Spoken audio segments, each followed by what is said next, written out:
And hello. Welcome to the Absolute Football Podcast. It is a live watch-along Premier League special as we will be covering West Ham versus Nottingham Forest, which if you're watching online, you can see it's at the bottom. 8 o'clock it starts. So here we are, 7 minutes early. It's not just us here. Heather's with us as well. She's made it in. She's with us, ready to go. So thank you for joining us. Yes, this is in place of our Premier League show, so we will be talking Premier League because some stuff's happened. And some stuff's happened I'm sure Grimmy and I will be getting into at some point. But we're here because West Ham and Nottingham Forest have a massive six-pointer, as I like to call it. But a man who's never dabbling with relegation because he's always at the top of my league. It's been Senor Grimmy. Senor Grimmy, how are you doing? Well, at least I'm at the top of your league, Sam, because the Fantasy Premier League, I'm not at the top of anybody's league. So there you go. But no, I'm good, thanks. Well rested, ready to get going again. Had a good Christmas and New Year. Lots of mince pies, more importantly. And yeah, ready to get going again with the second half of the season, really. So yeah, how are you doing, sir? This is it. I'm very excited. It's very exciting to be part of the second half of the season, isn't it? We've got through that kind of Christmas, New Year, all that family jazz, and now real life is kind of hitting. And there's nothing more real life than 17th and 18th facing off in January in a huge clash. That is for sure. And of course, it's not just us. The wonderful Heather's joined us as well. Heather, how are you doing? I'm all right, yeah. I hadn't had much of a break over Christmas, so I was straight back to work on Boxing Day. So, you're a trooper. The joys of hospitality. Exactly. Yeah. And every day is a hospitality day. There is no breaks in that industry. That is for sure. And so yes, we'll be watching live, reacting to what's going on at the minute. I can see Nuno Espirito Santo, who is of course central to both teams, and will be discussed as well. But we've got the wonderful Graham is in the chat. Good evening to Graham. He's looking forward to it. The Nuno Espirito Santo derby. He said he can't see him surviving if he loses this, especially given it's apparently sacked the manager week. It has gone a bit mad on the manager sackings that we will be discussing for sure. And we have the wonderful Chart with us as well. Hey, everybody, hope you're doing well. Hope you're a good Chart. We're looking forward to this West Ham Nottingham Forest special. So before we go into kickoff, shall we get everyone's pre-match thoughts? Grimmy, what's your pre-match thoughts? West Ham coming into this off about as bad a result as you could hope for in a 3-0 trolloping from Wolves, 4 points behind Nottingham Forest. If there's a must-win, this is pretty much a must-win, isn't it? Yeah, I mean, considering, like you say, it's 17th, 18th, if it's a loss,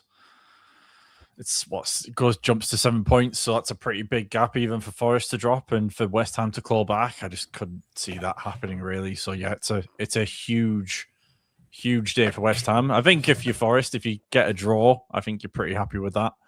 But yeah, we've just lost Sam there, so we'll see if he jumps back in a split second. But yeah, I think it's a pretty big game for both teams. I mean, God knows which way it's going to go, Heather. I don't know if you've got any thoughts on which way it's going to go. I know which way I'm hoping it's going to go. And which way is that by any chance? Rather Forest beat West Ham, to be fair. Yeah, open up that gap nice and easy for everyone. And have we got Sam back? We are. Yeah. Can you see me? Can you hear me? Have I returned? We can hear the voice. We can't see the face. No, we just see a black screen at the moment. That's probably for the best, but let me see what I can do about it. There you are. Am I back? Can you see me? There's the handsome devil himself. It was such a big game. My computer just disintegrated into absolutely nothing for a moment. But we're back. Yeah. We're back and ready. So sorry, yes, Grimmy, I missed that, but I'm sure it was very insightful, whatever it was that you said. Always. By no means at all. Heather, how do you see this one going? So West Ham struggling, Nottingham Forest of disappointing after the way that they performed last season. I think they just haven't. Although they had brought a lot of players in at one stage, I think that Europe was probably a bit too soon for them, and their squad's quite thin for it. And yeah, but I still hope that they win tonight and widen the gap a bit. Yeah, Europe's probably having a bit of an effect on it, and dice ball is not quite kicking into gear yet, but it might tonight. We might get some fantastic classic Sean dice ball going on. So we are going to get into other discussions around the Premier League as well. So, Heather, while we wait for the teams to kind of come out and we'll kick the game off, how's Christmas New Year been from a Bournemouth perspective? How are you feeling as a cherry? The last 2 games, sort of, Chelsea and Arsenal, it's been back to like irreliable again, but because we dropped so far down, it hasn't seemed to make like a difference in the table or anything. But it's just been so much better to watch. I mean, I went to Brentford and it was just awful. It was not fun to watch. The result wasn't fun. We never get a point there. But yeah, it seems to be a bit better now. So hopefully we'll get some new recruits in over this window. Because obviously we're definitely losing Semenyo. And yeah, see how it goes really. At the moment, my prediction of 8th seems a little far-fetched. It might be tricky, particularly if Semenyo's going. Are you hearing of any names potentially coming in if Semenyo's out? Are they planning to reinvest the money or? Somebody said that we might get Sorba Thomas from Stoke as a replacement, which would be interesting. But no, I don't know. They probably get some wonder kid from some unknown European team or something. This is it. I'm sure they've got some unknown guy that no one's ever heard of that'll score 20 goals in like 10 games or something stupid. Yeah, it'll be worth 50 million by the summer. But the fact is, we've scored 10 goals in the last 3 games and we haven't won one of them. So something's got to change somewhere. Something has got to give. Something has got to give. So, Heather, the other question is, where are you in your watch? Because Grimmy and I have lined ourselves up for where we're at time-wise. Where are we at? Currently, I'm looking at Tati Castellanos, who signed yesterday from West Ham, straight into the lineup. I'll be honest, I haven't even opened it. I literally got back 10 minutes before I... Oh, then you're definitely aligned with us. But Grimmy, what do you make of that signing? Because that's kind of...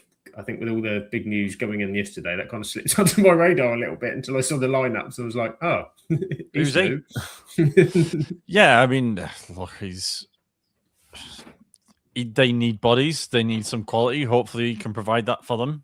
I can't say I've seen too much of him myself. Obviously, he's coming from Lazio, so, not necessarily a bad team by any stretch of the imagination or a complete unknown, but yeah, obviously he's a forward player. That's what kind of they need, really. They need a bit more quality up top they need quality all over the place, but they need a bit more quality, and I'm sure Nuno will be hoping that he's the type of player that'll fit his system and play right for him. But who knows?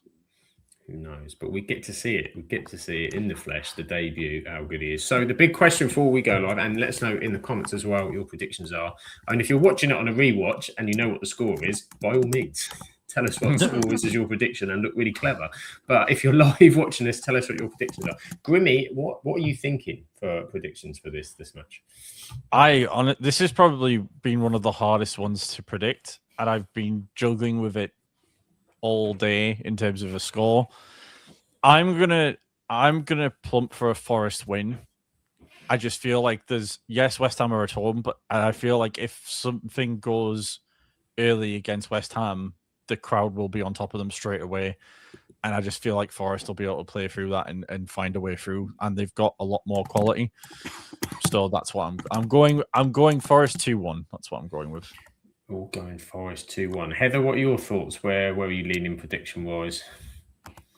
Hopefully widen the gap a bit more, and I'll go for a 3-1 to Forest. 3-1 Forest, and I'm going to make it a triple for Forest. I'm going to go 3-0 Forest. So we're going to look very silly when Forest don't win. Yeah, when West Ham win this 2-0, it just shows... We've probably just jinxed it, haven't we? Yeah. Which might be good if you're a West Ham fan. We might have helped you out. You never know. Yeah, sorted. And so David joins us. Hi, David says, after top 3, you can get 6 wins out of 10 and you'll be in 4th, 5th place, going down to 15th place. So this is true. The rest of the league is really tight. Graham is sitting on the fence. He's got himself perched, ready to go with a 1-1. He'd love, I mean, we'd all love a watch along Desmond, Graham. I mean, the dream is a watch along double Desmond. And had we have done the Bournemouth Man United game, we would have. Oh, if we'd had done the Bournemouth Man United game, Sam. What a missed opportunity that was. We would have. I did ask you for a watch along, but then we probably would have. There'd have been arguments, wouldn't there? There might have been a bit of civil war going on in the middle of the watch along. And I think we probably all have just been like melted by the end from both sides. I think dealing with agreeing with that. But would have needed Shaw to play a peacemaker on that one, I think. Yeah, we definitely would. Well, I was at the match, so I wouldn't have been able to join anyway. It would have just been you two. That's true. It would have been tough. Arguing with each other, probably. Probably the case. He's got West Ham Forest. Is it gone West Ham 1-1 or 3-0? Is that David's hedging his bets with a double prediction? And Graham's asking you, Grimmy, what crowd? It seems like there's an early fire alarm at the Olympic Stadium. Is that because they're all protesting outside? Is that what it's about? There is a lot of empty seats on the side view, or when you look on the camera on the opposite side of the stadium. But there's probably similar to what Wolves did against us when they came in like 15 minutes or 20 minutes in.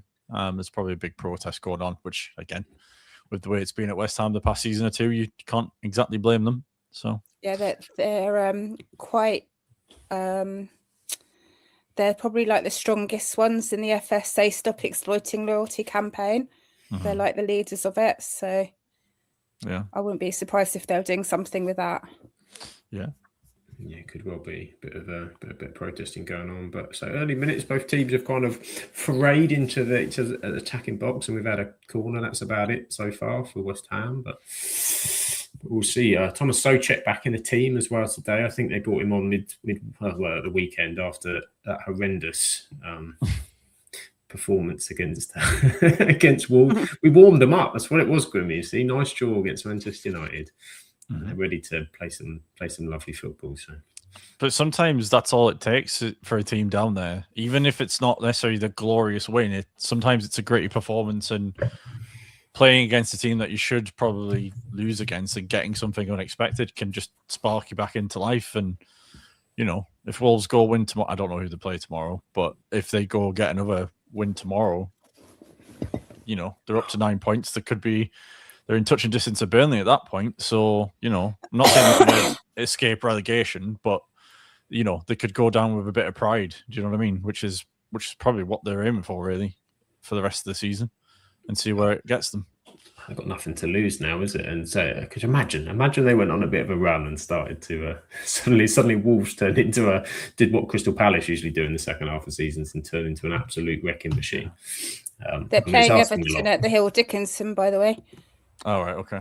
So they're likely to win that.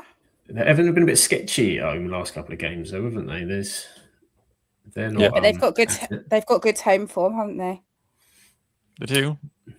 But didn't they just lose to weekend, didn't they? Brentford? Yeah, Brentford. Brentford, because Thiago got a hat trick, didn't he, at the weekend? So they'll be under a bit of pressure as well. Hi to Liam as well. Join us in the chat. Hi Liam, hope you're doing well. Let us know who you support. Are you a Hammer? Are you a Forest? Are you somebody else? Other teams are available. Other teams are available, of course. We will be talking about more of them a bit later on as well. I mean. Yeah. Oh.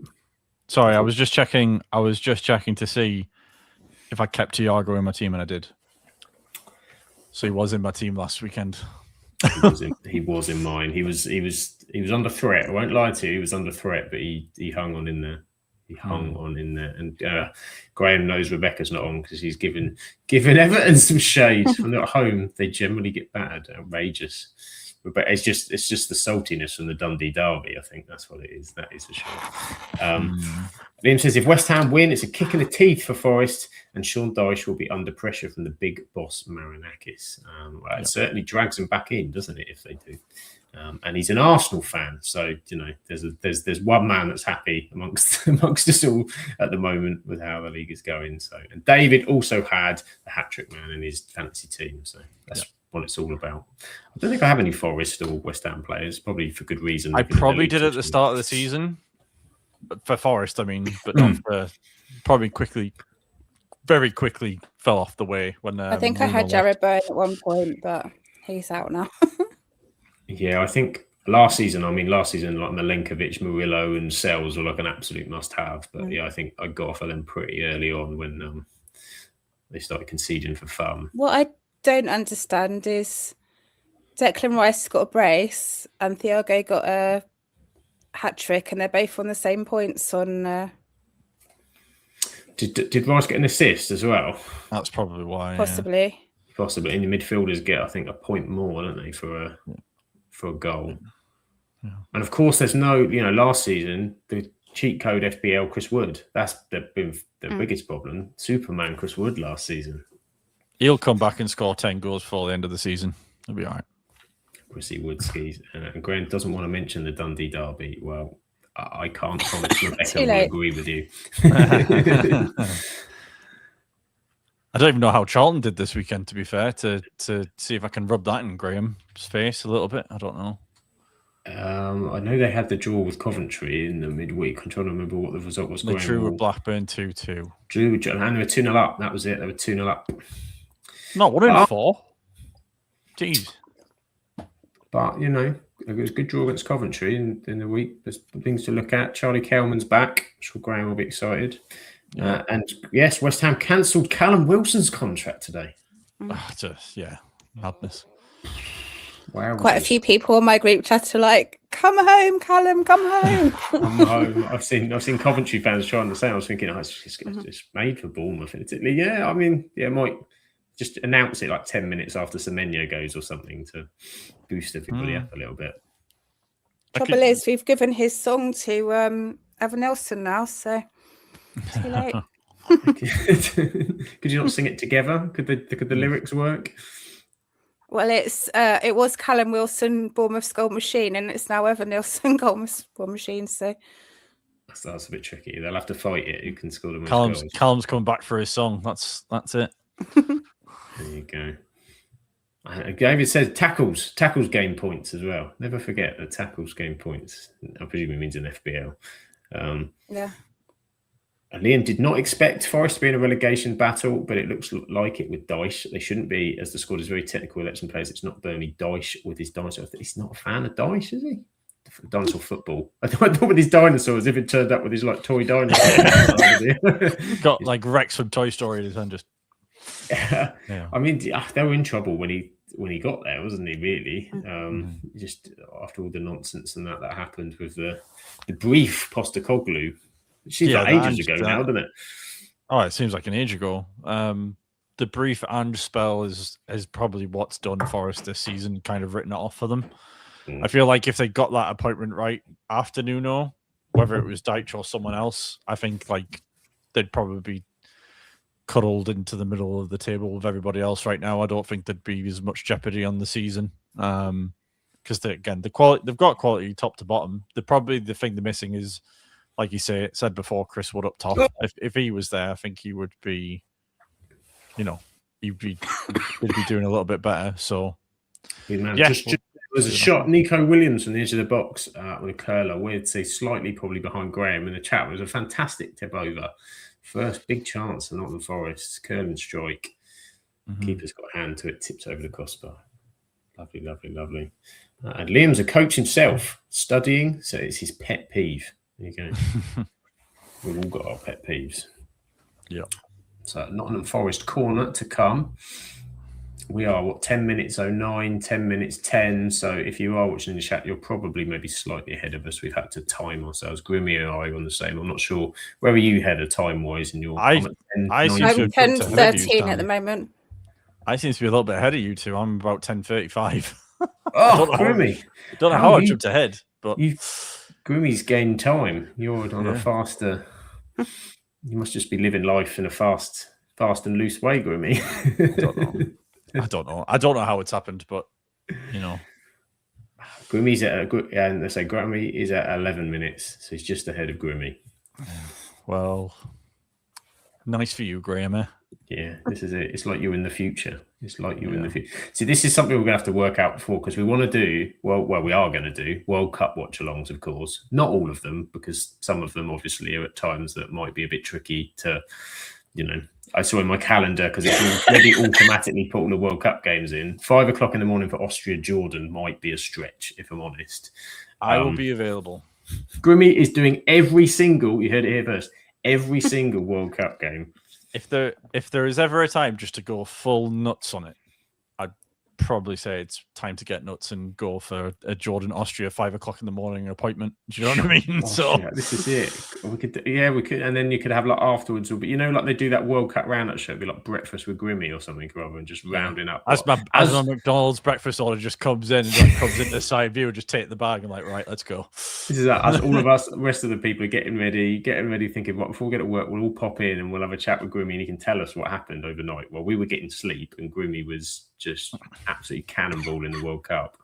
And the first thing you see on camera is me with matchsticks in my eyes just to keep them open, like Tom and Jerry style. Tom and Jerry style. And talking of course, the World Cup over in that part of the world, it's Spenny fan Chris from Charlotte, North Carolina. So there we go. What a segue. What a time. What a time to come in, Chris. Hope you're doing well. And Liam says it's coming home. So yeah.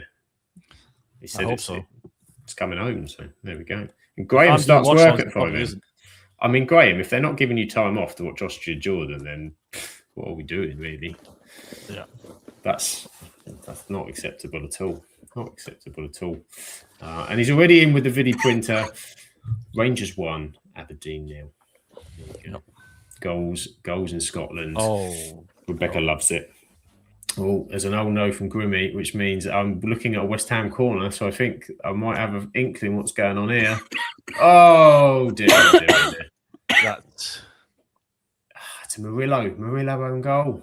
That's not good.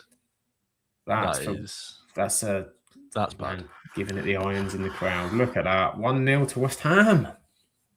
That's what if you're a Forest player, it, haven't we? We've all secretly got a. I mean, to be fair, me and Heather gave West Ham a goal, so there is time for it to change. But when you're in a low ebb of confidence, like clearly both these teams are, the last thing you want is for an absolute. Oh, it's a stinker. Glaring error. It's a Souček flick on him. He gets so many headers, doesn't he? Murilla's just come onto it late, not seen it, and just absolutely smashed it into the net. Yeah. Oh dear. That's not great, is it? That's not great set piece defender. But there's Souček's the danger. Souček's always been the danger man for West Ham for about 5-10 years from set pieces, and he's done it again. Look at that. And then lots of goals. Goals in the chat, goals out. Liam is back with his dice out. And Graham says it's scored by Owen Goal. Is this the start of the West Ham resurgence? Maybe. No. Our good friend Morris, Sam, who you'll remember from the FMTM days, is obviously a Forest fan, and he said, "I don't know if I'm even going to watch this tonight." So, I don't think he was ready for whatever torture he was about to endure, but it's obviously not got much better in the first 15 minutes, so he'll not be enjoying this, I don't think. No. Well, him and many others decided not to watch it, judging by the amount of empty seats. He's not there. He's a Forest fan, you see, so he'll be at home watching it. But I'm sure after the first goal going in, he's probably switched it off and gone to get a cuppa and just thought, you know what, there's better things to do on a Tuesday night than watch my team play like this. Yes, he might be rethinking things. Yes, the absolute football curses, yes, we're very good at doing this. Still going strong in 2026. I remember when Ant predicted, I think, Shrewsbury to go up in League One, and they've been terrible ever since, and that was about 2.5 seasons ago. So it's a curse that lasts as well. It's not just a momentary curse. Carries on. Wow, what a big goal for West Ham. What a big goal for West Ham. Yeah. It's like I was saying at the start, like it's whoever wins. If there is a winner today, it's a massive thing because you get one over a relegation rival, and when both teams have been such a bad run of form, anything like that can just spark things again and get you going. Of course, there's still 5 points between West Ham and Leeds, but obviously the most crucial thing is the closest ones to them are the ones that they're currently beating right now. So we'll have to wait and see, obviously, if that ends up being the case by the end of the night. Because again, we know West Ham's defense is shakier than a shed I've built in the middle of a storm. So let's see what happens. I was wondering where that analogy was going with the shaky. I thought, oh, what's he got with us here? But shed in the storm. I like it. Even as well, Simon's joined us. He said, sorry, I'm late. I forgot we started early. We did. Yes, sorry, Simon. We have started early so that we could get in time. And we saw the goal. So that was well good for us. Liam says he's half Greek, so Forest is my second team, and he's from Forest in Olympiakos. So he knows how Marinakis thinks and acts. He won't stand for this. What we know of Marinakis, he won't stand for it. He won't be standing for it. And Dyche it's not, he's got his way of playing, and I've always I love the interviews of Dyche. I love the man of Dyche, and I think his tactics work really well in certain scenarios, but 1-0 down is not. Yeah, when you need him to go on the attack and go after something, it's not exactly it's not the game for him, is it? It's more if you get the lead early and hold on to it and sort of draw the game out, that's kind of his ballpark, isn't it? Yeah, and I mean, if you're as well, if you look at the evolution of Forest and what they were last season, they were all about the counter-attack and low possession and letting teams come onto them and coming off. So this kind of, even that aspect of them, which is still a little bit in their DNA, is going to be a bit of a problem. But there we go. So Liam says West Ham look likely to go down now. It looks like they will be dragged. Well, long way to go here. Long way to go in the season. But he says, in great stream, glad I subscribed. We're glad you subscribed and you've joined us as well. Thank you, Liam. You can, of course, like and subscribe to Scream if you haven't already. That would be much, much, much appreciated, as we've got plenty to bring you this year. We had the non-league show yesterday. We've got women's football's back tomorrow with transfer news. Lots been going on there. And on Thursday, we've got the EFL as well. Many, many leagues. As I've got Jared Bowen steaming away down the right. Cross in. Oh, I thought old Tati Castellanos was going to get on it. Still attacking. I've got Bowen with the cross. What second are you on? 18, 25, 26. So now I'm now behind you. I'm on 18, 22. Grimmy, what is you're in some kind of wormhole or something? I'm not. It would appear that if I changed to look at Twitter to see if Fabrizio Romano has said anything about Ole Gunnar Solskjaer, my stream delays it by like a couple of half seconds, so then it slows down. So then when I come back on, I'm jumped somehow 20 seconds behind you. But never mind. We go again. This is it. But Graham's still leading the race with 35 seconds ahead. Yeah, I think I probably would be where Graham was, but I paused it to allow Grimmy to catch up at the start. We were aligning adverts. It seems to be really cold time over in the UK at the moment. What a time to be overseas, and look at that, rubbing it in. Yes, it has been chilly. It was -5 this morning. When I was in Atlanta in October, it was like nearly 30 degrees heat, and it was only 10 degrees back here. So I was enjoying the 2 weeks I had there, enjoying the sun. Yeah, it's a nice place to be. Nice weather. Liam's talking about Coventry slipping up with Ipswich bringing down the net. That will be discussed on Thursday, but I'm sure I don't say that too loud to Simon, who's in the chat, because he's too busy singing Jared Bowen's on Fire, and I won't sing the rest of the song because and we might. It'd be a bit too early in 2026 to get cancelled just yet, but yeah, we've got a World Cup. We've got a World Cup to come. Exciting times ahead. So, Grimmy, I did promise you that on 20 minutes we'd be kind, we'd give West Ham, Nottingham Forest its due, we'd watch the game, we'd get involved in the game. But of course, yesterday, stuff happened surrounding a certain club that both of you and I support, Manchester United. Did it? it might have slipped your attention. It wasn't like BBC News text me to tell me that this had happened, which I got. Or Fantasy Premier League, or Sky, or Twitter, or yeah, everybody, and everybody's man is dog. But yes, Ruben Amorim was sacked as manager of Manchester United yesterday after some turbulent press conferences over the weekend, and a very poor win percentage, and many reasons, which I'm sure we're going to discuss. But I suppose, Grimmy, first thing, initial reactions, the timing of it, the timing of it, and then what do you feel about the decision itself? So initially, I was surprised because I thought I'd very much been indoctrinated in the thought process of it's a project. It's going to take a while for it to be where we want it to be. We have improved. Like, take it as it comes, basically. Whatever the results are, we take them as they are. As long as we're doing better than what we were last season, that's progress for me, and we keep going, basically. That being said, I feel like the Wolves game last week was kind of the last straw for a lot of people. I wasn't necessarily one of those people that was calling for him to be sacked, but obviously I can understand why people I'd maybe run out of patience when you consider some of the home results we've had and some of the results we've had across the season, and the general lack of consistency that we've had recently as well. And I know you can point to AFCON and you can point to players being injured and being out, but there's still a lot of teams in the Premier League that have to deal with that. There's teams like Sunderland who have 5 or 6 players away for AFCON, as well as a bunch of other teams that I'm not thinking of right now. So yeah, like, as soon as I saw the press conference on the Sunday after the Leeds game, my immediate mind was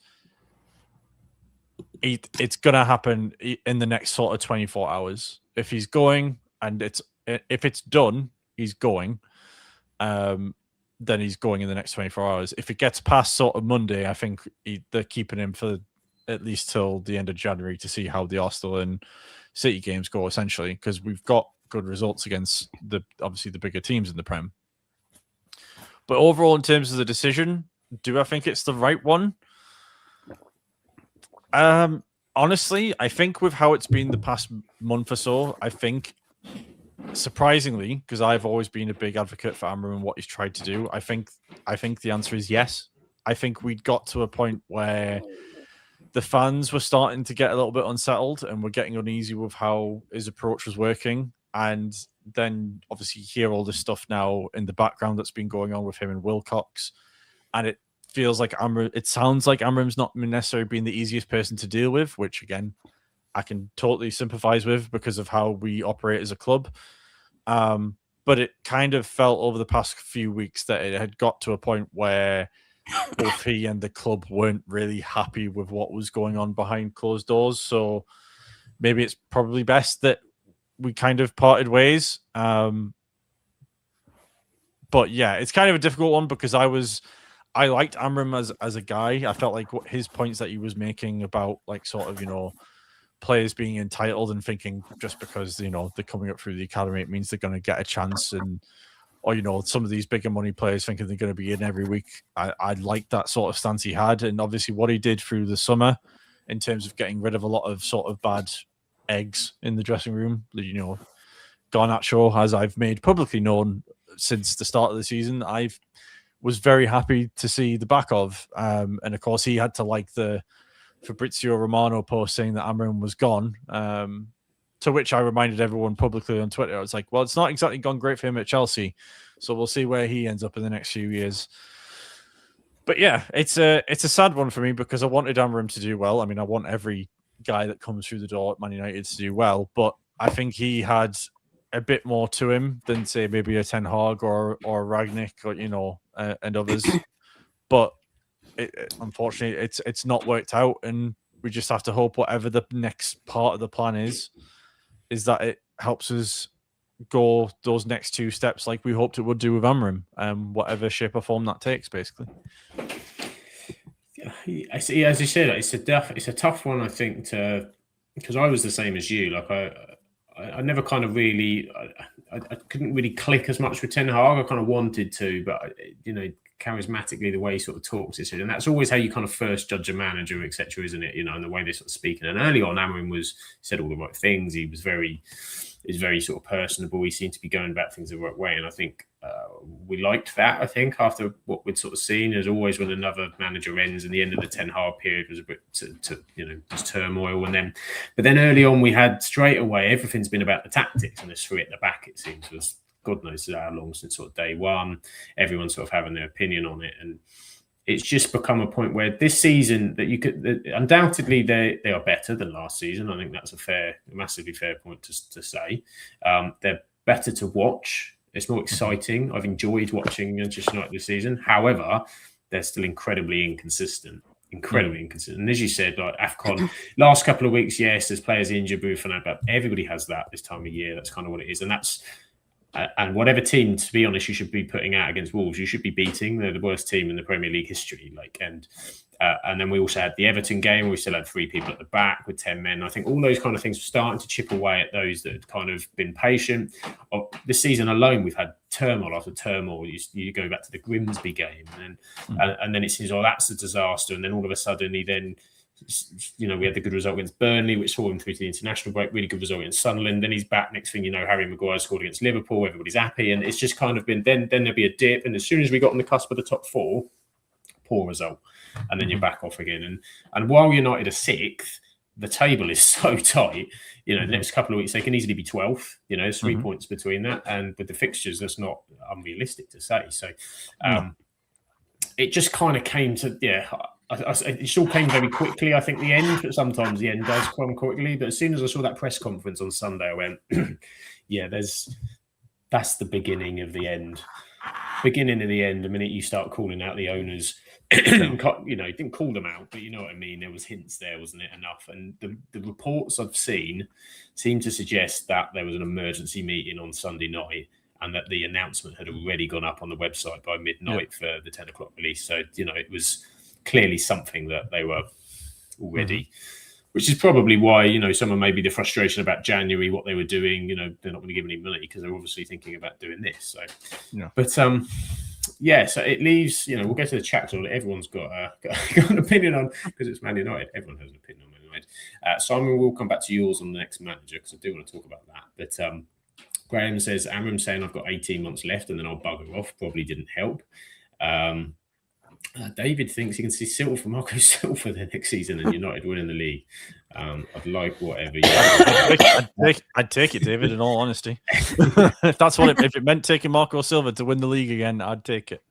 This is it. Simon says, listen to things coming out of the club. It sounds like she should just put Jason Wilcox in charge. Simon says, director of it shouldn't be having second tactic. Liam says, Ineos is a problem. Yeah, I mean, they're now culpable for quite a few decisions, and they're getting a lot of, I think, understandable flack for what they were telling everybody they were kind of going to do. Manchester United finished until new ground, new team, new start, and the new ground's a while away.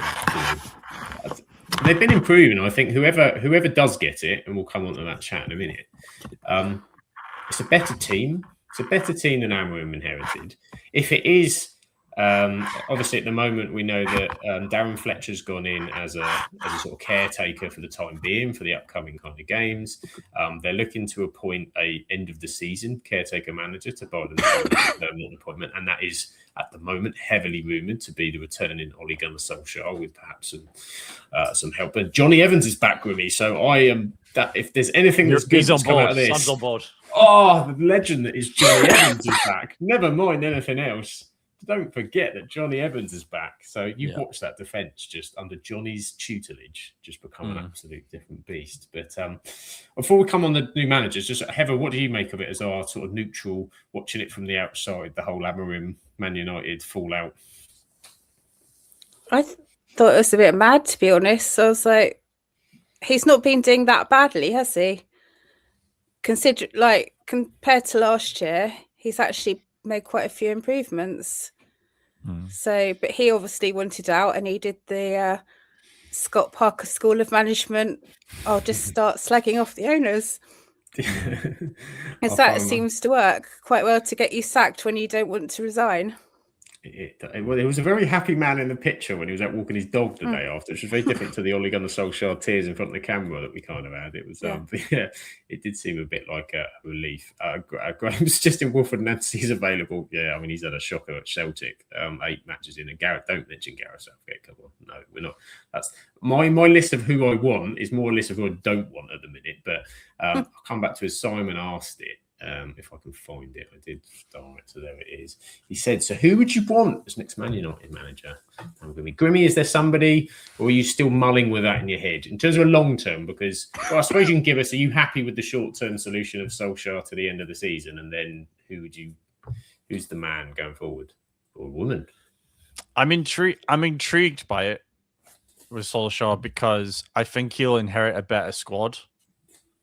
And I'm interested to see what he does with a better midfield, which is insane to say, because it would be better than Freddie McTominay and Pogba. That's kind of half injured, half not in the team, half can't be bothered to play.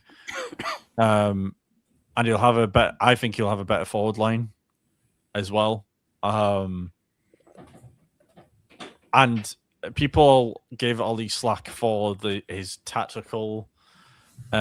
Sitting on the counter, but if you actually watch the games and how he plays, he was actually a lot more tactically astute than I think people gave him credit for.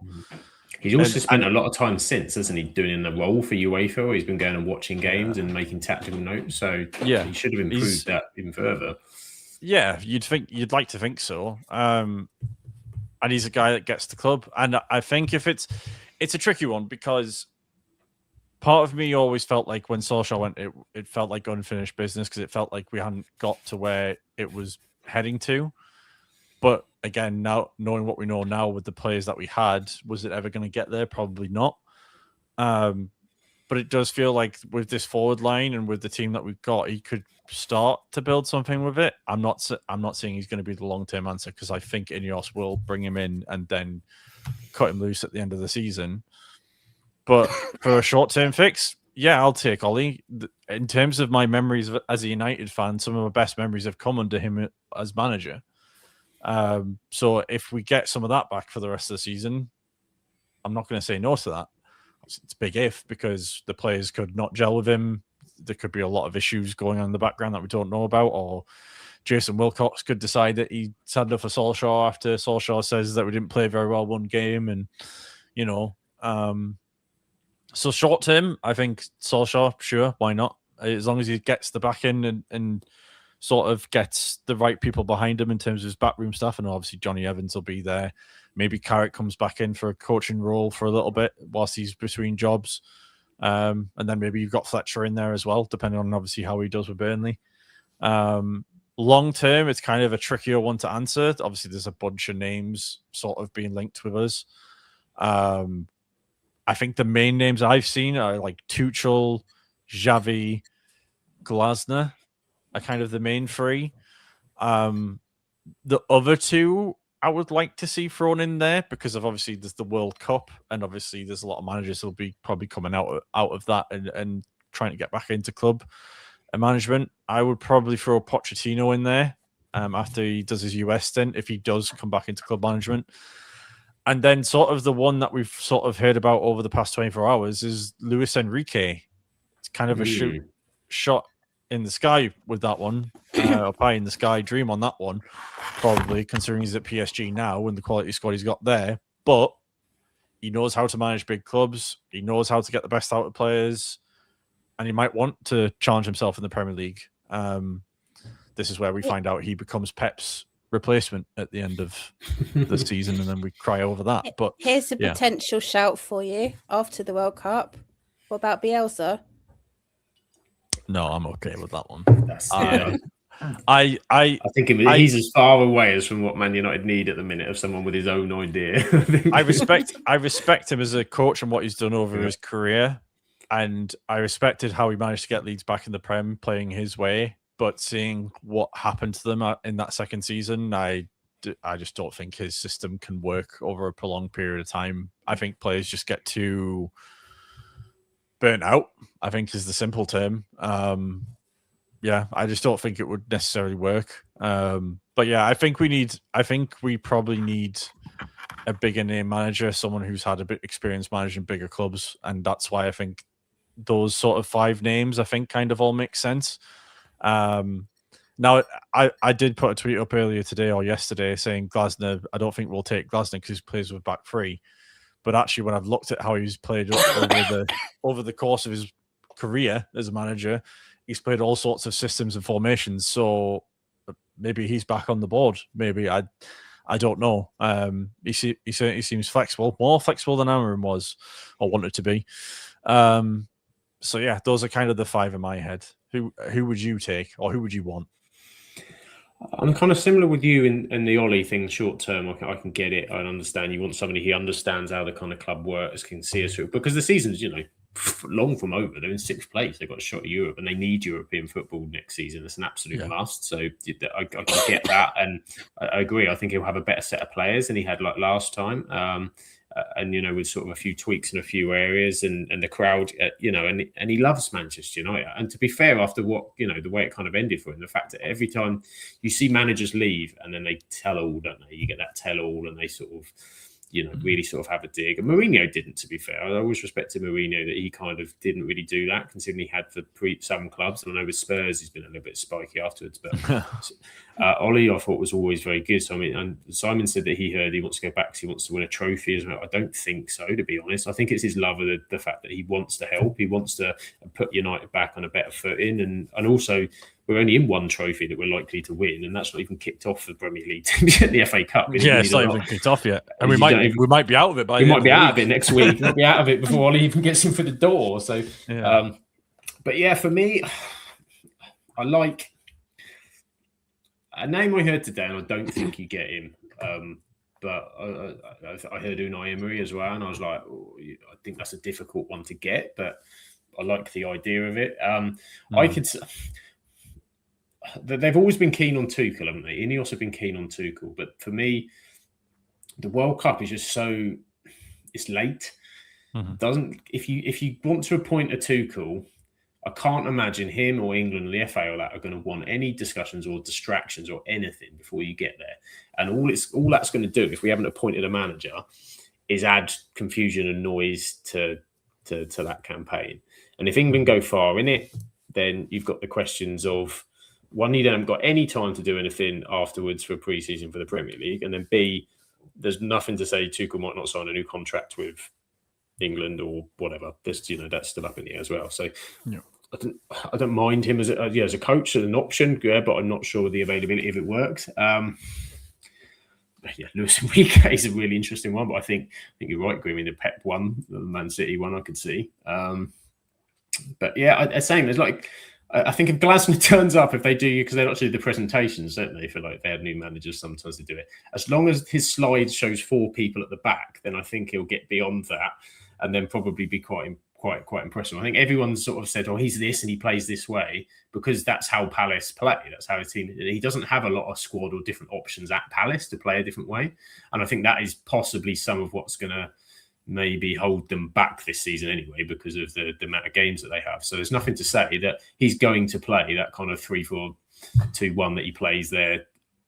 As you said, like, he might switch up. He's at Man United, he has a different profile of player, and we feel we can play a 4-3-3 or 4-2-3-1 or whatever, then he might do so. So just as we are on the West Ham Nottingham Forest, nothing really has happened much since the goal.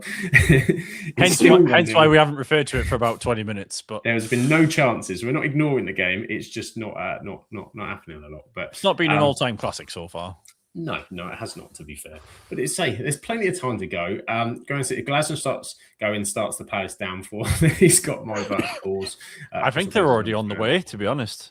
With that last comment, they are. I think they've fallen off massively, haven't they? They've fallen off massively. Obviously, we know Gue's probably going either in January, or what will probably more likely happen is he goes in the summer.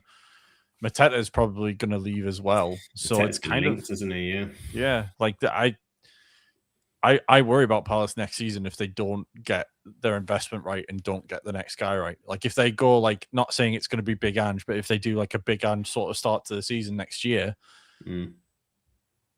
I would say they would probably be in the West Ham category next season of teams you wouldn't expect to be down there, but because of how they've managed it, it's not looking good, Brev, for the future.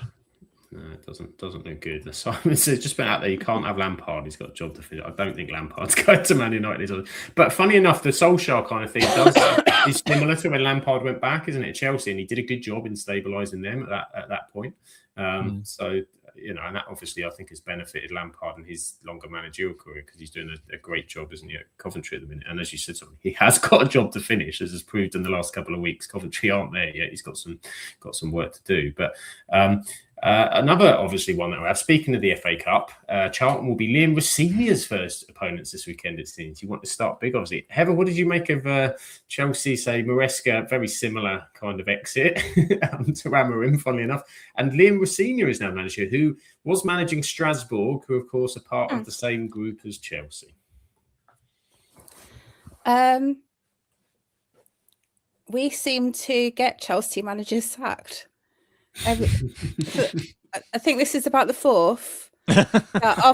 After we've either drawn or beaten them, the manager gets sacked. Like, you can't possibly get beaten or drawn to little old Bournemouth and expect to keep your job. No. But I don't know very much about this other guy. Sorry, Forrest just hit the crossbar there, Heather, with a curling effort from. Was it Hudson-Odoi? Cut inside. Bent it Sounds past. like something you would do. Yeah. Oh, just skinned. It's hit the crossbar firm. Great effort. Sorry, Heather. Yes. You're obviously Chelsea's Chelsea's bogey team for managers. You're the curse. Yeah. That is the graveyard of Chelsea managers. They must just like playing you so much. That's what it is. They don't want to leave. Yeah, I don't know too much about this other guy that's taken over though. Well, he did a really good job at Hull. I'm sure it was Hull, wasn't it? Yeah, it was Hull. Yeah. And I remember when he got sacked, and everybody was like, he was doing a really good job there. And then Hull went and had about another 5 managers and went nowhere for a while. And it was kind of clear that was possibly the wrong decision. They're doing better this season, but. And then he's been abroad doing bits, but he's been doing really well with Strasbourg. And apparently it's caused the Strasbourg president said he's going to leave. He said he's going to quit or something, because Chelsea basically nabbed him because they've been like, we're the biggest team in this group. We'll have him. And Messina's gone, I can't turn this down, I would imagine. I've got to go to Chelsea. So it does it does make this mockery a little bit of this multi-club system where we've had UEFA teams in the past punishing some teams and then not others, but you can poach managers from others. It's like, I'm sure, was it Palace and Forest involved in all of that at the start of the season, weren't they? Yeah, Chelsea won't get touched though. Nothing will happen to Chelsea. Because they're the top of the feeder group, aren't they? So yeah, exactly. We've got Lorient and we've got Auckland, something or other. And our owner did have a stake in Hibs as well, but he's now got out of that because they wouldn't let him do what he wanted and steal their players and stuff. So he's like, no, can't be bothered with this if you're not letting me use you as the feeder club. Says no, you can't have it. Graham says money talks. Of course, money talks. He says, and we're seeing it's just a cheap appointment because they don't need to pay compensation. But I'm sure they'll get to it. It's on the pile of looking at the multi-club ownership thing alongside those Manchester City charges, which of course are on the verge. Never see the end of. Yeah. Forgotten again for another year as we move into another year with that discussion. But David says teams like Chelsea, Tottenham. In the past, etc., didn't want managers and coaches in charge. They want businessmen. Donald Trump's free next season. Oh, Jesus. Yes, no away tours in Venezuela, though, that is for sure. That's the case. So we're coming up to half time in this one, and apart from sort of Forest hitting the bar, it's not really. I wouldn't say probing. Would you, Grimmy? It's a bit of a threat, but not creating too much. Will that spark them into life now as they come forward at the moment? Yeah, I think it's kind of been a bit basketball-less, but it's not really had many chances to it. There's not been many killer passes or anything like that. They've been going backwards and forwards, trying to break each other down, but it's not really happened. So yeah, I think that shot from Hudson-Odoi might wake them up a bit. But yeah, hopefully the second half will pick up a bit of life, and it certainly looks like Forest have the impetus going into the end of this half, but we'll see if they can get one more chance before the whistle blows for half time. Yeah, but the old patented long throw, which of course is the thing of this season, that is for sure. But no, they've managed to clear it. It's been chances from long distance, apart from say the set piece for West Ham, but they'll be happy enough. And they did show while we were talking about Amram and whatnot, another of their new signings on the bench. Was it Pablo they have as well? West Ham have been doing some early transfer business, so they are putting some money down to make things happen. But I mean, they're to Premier League viewers, maybe European football viewers will know a bit more, but relative sort of unknowns. So that's the thing. I think a lot of West Ham fans have said it's good that we've got signings, but we need Premier League proven or at least top European proven talent that's going to come in and actually make a difference. And again, the scouting that West Ham have done hasn't really had a lot of success recently. Obviously, they have found diamonds in the rough now and then, but not enough to sustain the level they were at under Moyes. So yeah, it's just a case of obviously you hope the guy comes in and does well for them, much like the guy from Lazio tonight. He seems to be looking pretty sharp. I mean, he hasn't created anything too much yet, but again, he's going to take probably a few games to get used to the pace of the Premier League and the dynamics of it. But yeah, it's a start for West Ham, but is it going to be enough? I struggle to think so at this point, even though we're only halfway through the season. Yeah, it's a big ask to come, and it's going to be tougher because Graham is going to make the second half exciting apparently by throwing some red herrings in to make us watch to see whether it happens or not. There you go. It's a bit like an episode of Would I Lie to You or whatever it is, but you have to guess: is Graham telling the truth or is he not telling the truth, and what is coming up? And it is, of course, elsewhere. Injury time: Rangers Aberdeen. I think Rangers were 2-0 up, I believe, and Macclesfield are playing tonight in the league because they've got Crystal Palace at the weekend. So that's two very different teams because it is, of course, the FA Cup. The FA Cup is back this weekend. Who have you got, Heather? Who have Bournemouth got in the Cup? We've got Newcastle away. The Eddie Howe derby again. Yeah, we seem to keep getting them in the Cup. We used to always get Norwich for some reason, and now we seem to keep getting Newcastle. It's funny that, isn't it? He does go through cycle. I always remember we used to get Aston Villa, Grimmy. Remember, there was a season we got Aston Villa. Now Brighton seems to be. We've played Brighton at least 3 times in the last 5 years in the FA Cup, I'm sure. Yeah, we have. We've had them quite a few times. Yeah, sorry, Heather. They've also got City in the league as well, haven't they? Either tomorrow or like afterwards. That's their next game. So they don't really want to go up to Manchester a couple of times in a week. No, it's not ideal for them, is it? Not what they're going to be wanting to do. But yeah, with sort of midweek games going on, it's going to be certainly very, very interesting. And what else have we got? Let's look at the fixtures, actually. As we're at half-time, not a lot of analysis is going to go on here about that game, to be honest, apart from the fact that it's 1-0 West Ham. And it was a deflected kind of header corner syndrome. So in the Premier League, we've got tomorrow. We have, of course, Bournemouth at home to Tottenham.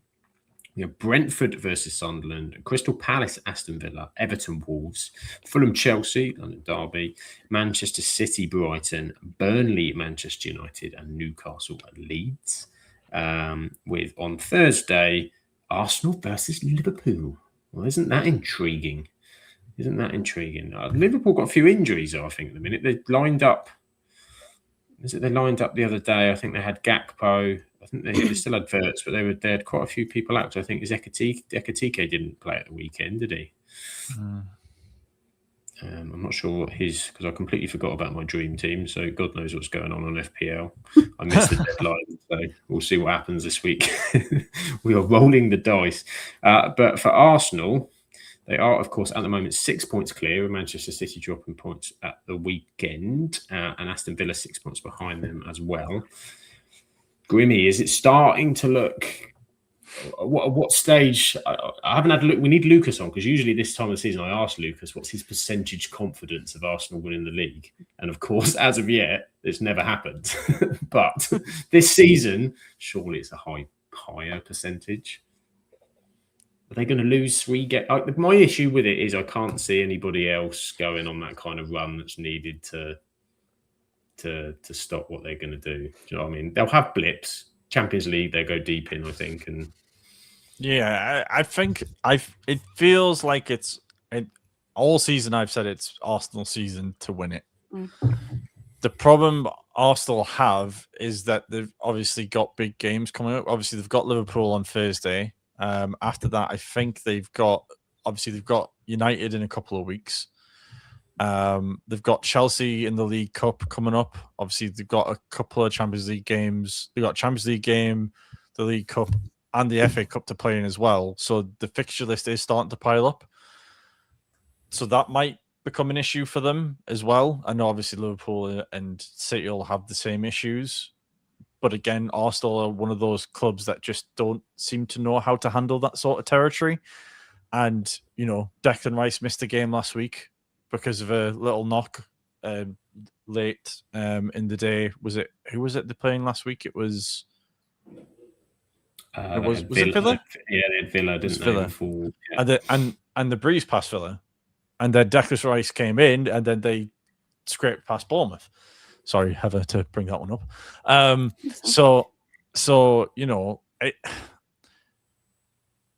want to say it's Arsenal, and it's going to be Arsenal, but it's also still Arsenal, and they could do an Arsenal and muck it up royally, and then City could just... I know what you're saying, that you don't feel like someone's going to go on a run, but I feel like City can just as easily spark into life and do that. Obviously, they've got a bit of a defensive problem at the minute, but they could just as easily put 50 million down to go get Gueye and nick him from everybody in the summer. And then you'd go, okay, well, if Gueye's there, City will be fine and back to normal. So, yeah, it's their best chance, is what I'll say about Arsenal. But I won't hedge my bets on it just yet. When they're 15 points ahead, I'll agree. When it's over. Yeah. I do think with City, they seem to have a bit of a thinner squad this year, and with Arsenal, they, as you say, like they played without Declan Rice in the Villa game, and then he comes on in the game against us, gets a brace. They've got Saka on the bench that they bring on at 67 minutes, and we've got we've been forced to put academy kids on our bench. So, and they also had Trossard to bring on. It's just the squad depth at Arsenal. That's where I see the key difference, and also, for me, that would have been a big alarm bell. I think, to the way that City dropped points at the weekend with a late. You can get done by a late goal, but a City team in the past, you wouldn't get the ball off of them when they were ahead. Do you know what I mean? They'd control that game, but they weren't in control of that game. And the games I've been watching at City, where they've still got the firepower to blow a lot of teams away, and they've been on a good run. But things like that would be the thing that would kind of worry me. And a lot of that City team is not the spine of what they've had before. I know some of them have won things and they've won the treble. A lot of those players, some of those players are still kind of there, but it is an evolving team, isn't it? They're in that kind of stage, and they're coming up against an Arsenal that have the squad, that can throw different options on, and are starting, I think, to find ways of getting that goal and breaking teams. That game against Bournemouth will be the sort of game they were drawn or lost last couple of seasons, and they're getting over the line. And each week they're getting over the line in those games, and there'll be games where they steamroll teams because they're that good. So I think it's how, I think, with the agree with you, God, it's how they handle being favourites, how they handle that tag of now, can Arsenal win the league, to you should be winning the league, and can those players take it on and week to week? Because also they've got a massive chance in the Champions League too. How do they manage that? Because that's when it gets difficult, when suddenly you get to the quarterfinal, and they've never ever won the European Cup and the Champions League. And while the fans will go, we've got to win the league, once you're in the quarterfinals and the semi-finals of the Champions League, it takes a lot of attention and puts your eye on it. And suddenly, I don't know, you're away at Real Madrid, semi-final, and then you give everything, and then at the weekend you've got to go and play like Palace away or something, or really, that Premier League game. Like I always remember tough away fixture. Yeah, we always used to, when United were in their prime, that was always where we would suffer. Was in the prime, prime would be that game. Remember those days, Sam? That was the dream. That was the dream. And Graham says, they have on paper at least got a fairly easy looking end to the season. So it says Arsenal were ruling Gokka as they don't deserve to win the league. It's not quite worked out, but I think Arsenal have got they've got to focus on achieving what they can achieve rather than just appeasing Gokka. But he'll have some moments. I mean, I wouldn't be surprised that Gokka will have moments before the end of the season. But this is an Arsenal squad and the team. I think that's the difference, rather than looking to one man. Yeah. I know Haaland kind of does that for City, but it's a bit different. So David says, Brentford are climbing the league. Great, good goalkeeper. They got a bargain buy there. He's a good goalkeeper. And Igor Thiago back amongst the goals. I think we mentioned him earlier because he was struggling to hit the back of the net for a little while, but he's back at it. I think he's still like second, third top goal scorer. It's kind of insane, really. Keith Andrews has quietly been doing a very, very good job. That result against Everton was no joke. Like, it's pretty impressive. Is he going to start to get his plaudits? I think it's already starting to happen. I've just noticed in like football media and podcasts and like radio stations over the past few weeks, people have started to notice what Brentford are doing, and that they're in the middle of that mid-table, or sort of higher midst of that mid-table, and are picking up results here or there that are surprising people. So yeah, I mean, to be fair, we all wrote Brentford off at the start of the season. I remember the predictions. We all had Brentford in the bottom 3 or 4. I don't think many people would have had them in the top 10, even as a joke. So, you have to give him credit. Like, yes, do they play the nicest looking football in the world? 100% not. But is it effective? And has he got the tools working effectively? Absolutely. So, again, if you'd given Brentford fans even 15th at the start of this season because of how downcast and gloomy it was looking for them, they would have ripped your arm off. So to be in the top 10, fighting for European positions at this point in the season, I think you have to give all the credit to Andrews and his team, really, and what they've been able to do. It's been exceptional. The expectation of what everybody had, and I think everybody looked at it, and then also went, Mbumo was going, Visser was going, and again they just, Kevin Shard has been brilliant this season. Igor Thiago, of course, absolutely smashing it in. Just say Coyote with his crazy long throws as well. They've just added to that, and Jordan Henderson has really been. And he's turned into like a playmaking midfielder as well. So I think, I think we all kind of wrote Henderson off a few seasons back when he kind of went off and did what he was doing. But fair play, because he's doing an exceptional job in that Brentford midfield. Simon says, back in our day, Man United were decent. Back in our day, Simon, Man United were exceptional. Now they're decent. That's just where the bar is. Now we're sick that it's decent, but that's what the bar is. Decent now, exceptional once upon a time. Maybe exceptional again, Grimmy. Maybe. One day. One day in the future. One day in the future. We're still not back yet. Still got many adverts going on at the moment. So I've got a replay of a Rangers goal going on at the moment. Oh, that's what I am. Yes, I'm just about to get to that yet. Pushing and shoving at a corner. Head up, keeper. What's the keeper doing there? How have I got back in front of you, Sam? It's this. I don't know what's going on with this. One of us is in a different time zone. One of us keeps switching time zones. You're in the upside down, I think, to a Stranger Things reference. I don't know what's going on. Yeah, now they're advertising the NFL, but well, then if you're the manager of Nottingham Forest, Heather, what are you saying to your players at half time? What's your rousing cry to get them to turn this match around? Your inspirational, if you were to say an inspirational quote, what would you say to your team? Oh, God knows.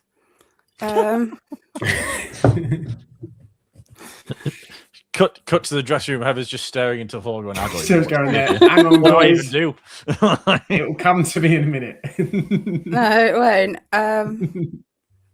Basically, go and get some goals. Like, you need to widen the gap, because we're in relegation zone at the moment. So That's it. That's what they need to say, I reckon. You need to widen the gap. You want to be coming in and say, mind the gap as they go into their changing room. That's she just hides the Bournemouth badge on a jacket, just like.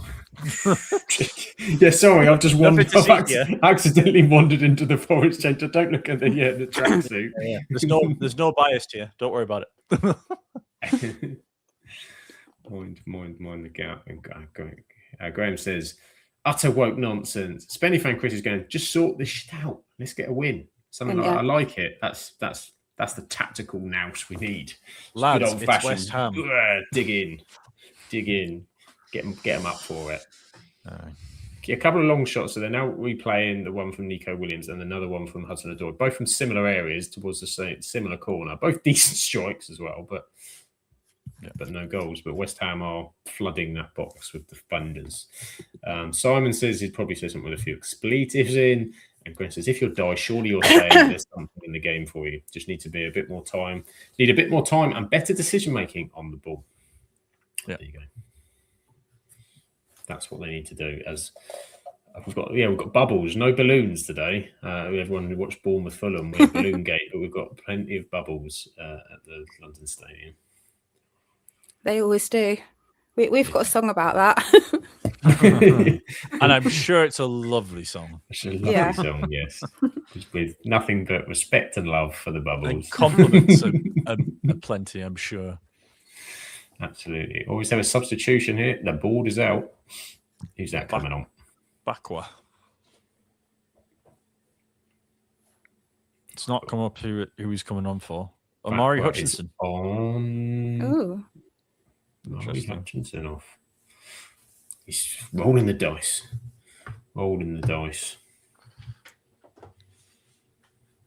If you keep seeing me look at my phone, it's because I keep refreshing Fabrizio Romano's page to see if he confirmed already yet. See what's going on. Well, I thought the Fletcher thing was to buy the time, so they wouldn't rush. They wouldn't rush this next interim appointment or whatever. I think from the reports, it sounds like Ollie's basically said to them, "If you want me to do it, I'll do it." If you want me, come and get me. Yeah. I don't trust Fabrizio anymore after that. Right. He just seems like a couple of years ago he seemed to have accurate information that was just information. Now he seems to be in the pockets of everybody's agents, and the information might be accurate, but it's also stuff that they want put out there. Mm-hmm. Yeah. I think it's a tough role, kind of what he's got, because it's all based on relationships and it's all based on the trust of the people. So he's saying, he doesn't want to say anything they kind of don't want out, but then that probably has to kind of put him in the pocket to play the game so that when they do get those kind of breaking things. But I'm a David Ornstein guy. I like this kind of like no nonsense. I like the Ornstein. Ornstein always he's risen. I think what really put me off Fabrizio was when he was so he obviously knew that Howson was going to go to Real Madrid fairly early, like towards the end of last season. And he was tweeting about it 5, 6, 7 times a day, and we're like, we know he's going there. Like, you literally don't need to do this anymore. We're just tired of hearing the same thing all the time. Yeah, there was a bit of that, I think, where they get the break in and then all of a sudden it's like then they have to report on when he's in the country and when when he stepped in the building, and then it's like breaking and you're like, we get this all part of the process. I get it's the excitement. Transfer deadline day, and that's not the same as it used to be for me. I always remember the one when Sadio Mane went to Bayern Munich. And it was Sky Sports News, and they were stood outside the hotel he was supposed to be going to get his fitness test done in. And they went, "Oh, here he comes now!" And they go running towards the car to get a word from him, and it's not Sadio Mane; it's just a complete random guy they've never seen before in his life. And he's like, "Oh, okay, never mind," and then go back to the position, and then act as if nothing happened. It's just it's funny. just a classic. As West Ham had just had a chance, Jared Bowen running into the heart of the Forest defence, edge of the box, but he's blazed it over West Ham. First chance of the second half to West Ham. I always remember was it Peter Odemwingie, wasn't it, who went all the way and was doing interviews? Was it West Brom? And then it didn't happen. Yeah. But you don't get, because of the way they report on all this, you don't get the surprise ones anymore. There was always one or two on transfer deadline day that kind of cut. And there's stuff that still kind of happens, but the real big ones, it's known what's kind of going on. So it lost a bit of But then you also get the saga ones where I remember when we saw Dimitar Berbatov, and that went on like all day. Or the 17 Wesley Sneijder rumours that we had every summer. Yeah, Sneijder, and then De Jong, and then there's always one player that you're linked to the entire summer. It's just just absolutely insane. And there wasn't there was a Robinho one. He thought he signed for United, but he signed for City. Yeah, I mean, I'm the same as you, Sam. Like, if I don't hear it from Ornstein, I almost don't believe it. Yeah, like if it's Ornstein or nothing. Like if Romano reports it, I generally tend to believe it, but there's still a little bit of a okay. We'll wait. I'll wait for David to give me the nod, and then we go from there basically. Because again, all the outlets use him for interviews, and like I know Romano gets on things occasionally, but Ornstein's the one for like Sky Sports and like The Athletic and people like that. So like they'll use. Mark McAdam's pretty good as well. Yeah.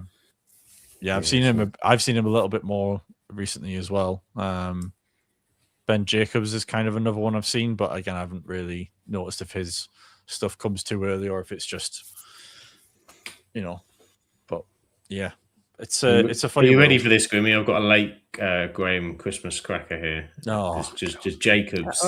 He's a cracker. He's a cracker, is that Jacobs? That's for sure. Oh. Got it. There you go. Late new one for Graham for next Christmas. Simon doesn't believe anything transfer-wise until the club announced it. It says it's been linked with so many players this window. Wasn't for Sky Sports, they wouldn't have got the Peter Odom wingy moment, or Harry Redknapp being interviewed through the car window. We did just have a VAR check then for Nottingham Forest. Not a penalty though. Clearly not a penalty. As Forest now on the counter attack. Coming into the box, cross comes in. Oh my word, what is that for a pullback? He didn't even look. Defender was stood right there and he just passed it, pulled it back to him. Yep. All chance, West Ham, men over if he gets the pass right. Where is he going?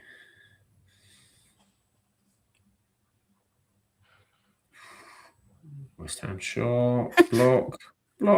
Oh! We've made it. We've caught up with Grimmy. That's why I let back. I didn't want to say anything. 2-0. And do you know that all came from that stupid pass at the other end of the? It did, yeah. That drives me mad when players do that, like give the ball away by doing silly things. Casemiro does it when he shoots from silly ranges, and then all of a sudden you've got a counter attack. You're like, this is all because you shot from some ridiculous distance. You got blocked and counter back. And Forest are angry. They're angry. They're going handball. I think that's what they're trying to insinuate, but I don't think they'll get it. Handball.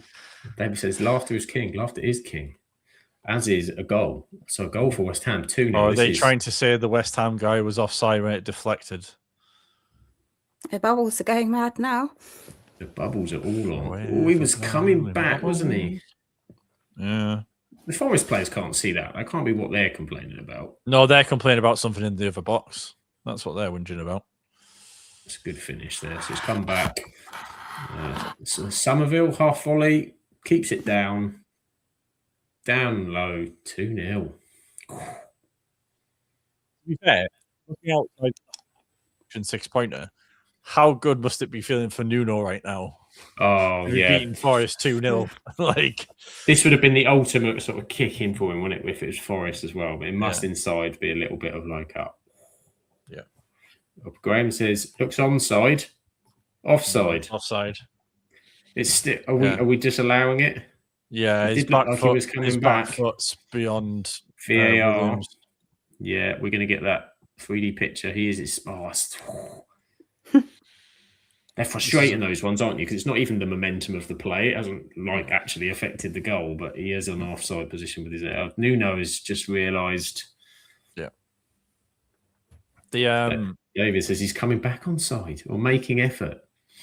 Do you agree with this whole Arsene Wenger offside rule that they're potentially bringing in? What with the gap? No. Basically, it's got to be the whole. Tells how you feel. Tells how you feel, Sam. It's got to be like the whole body or something across.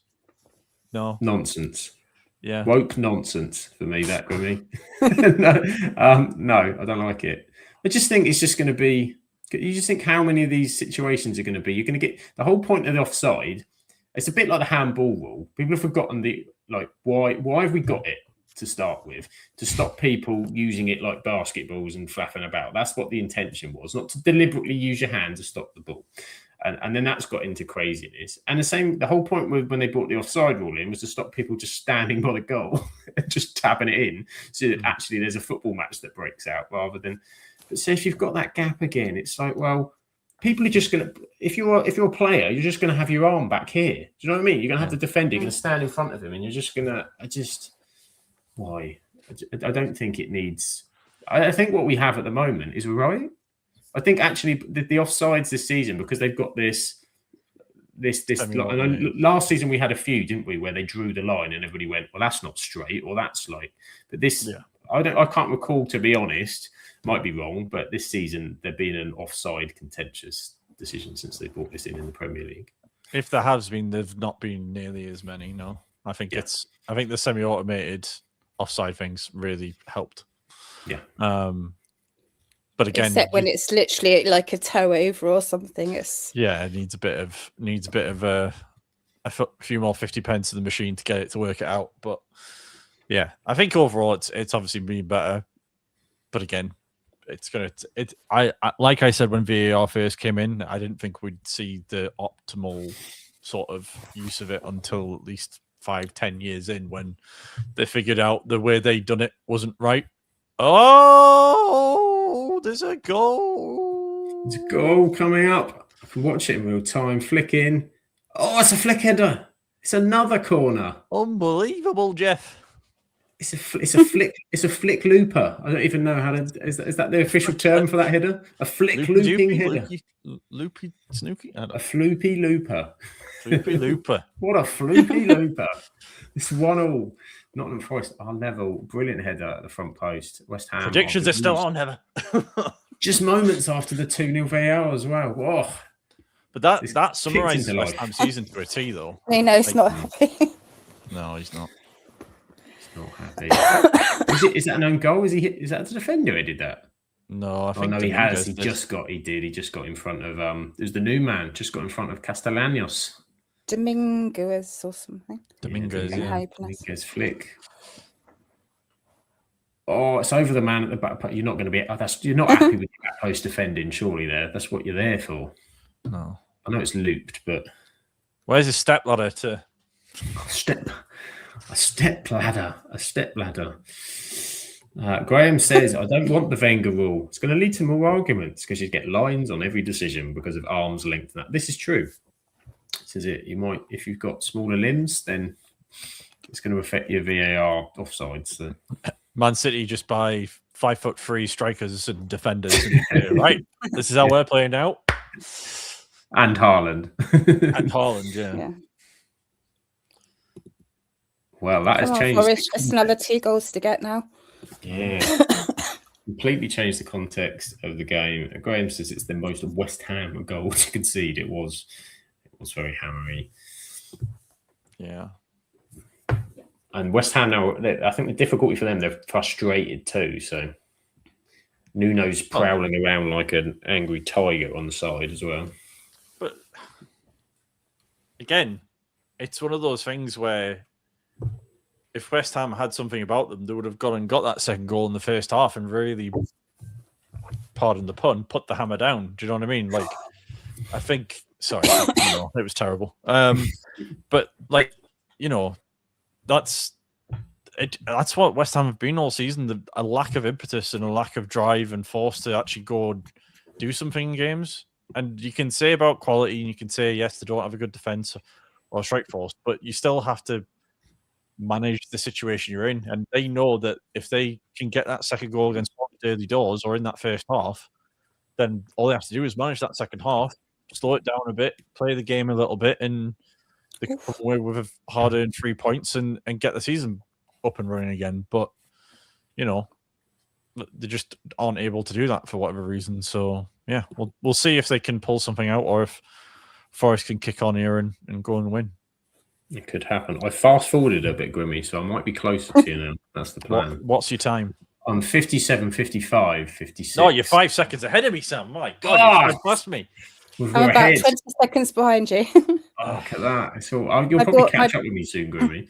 Heather's waiting for the crash for us just to stream past us and go da-da-da. My Bournemouth mates just text me saying, cheering for a Forest equalise. What has become of us? It's the joys of supporting a Premier League team. You support whoever is playing, whoever affects where you are. As Graham says, you're stealing his thunder. Grummy has become Grimmy. And someone says, leave the puns to experts like Graham. Okay. I've been receiving expert tutelage from Graham for the past 2 years of me being on this podcast and all his comments. So, I had to learn. I had to bring something to the table at some point. He's the young apprentice, You've got Sam who runs the ship. You've got Shaw who's on every podcast. I need to at least have something that I bring to the table. So puns is clearly the way I need to go. The future of puns. Just don't go to the dark side. The young apprentice. Graham will teach you well. Will steer you well in the world of the puns. I'm sure he will.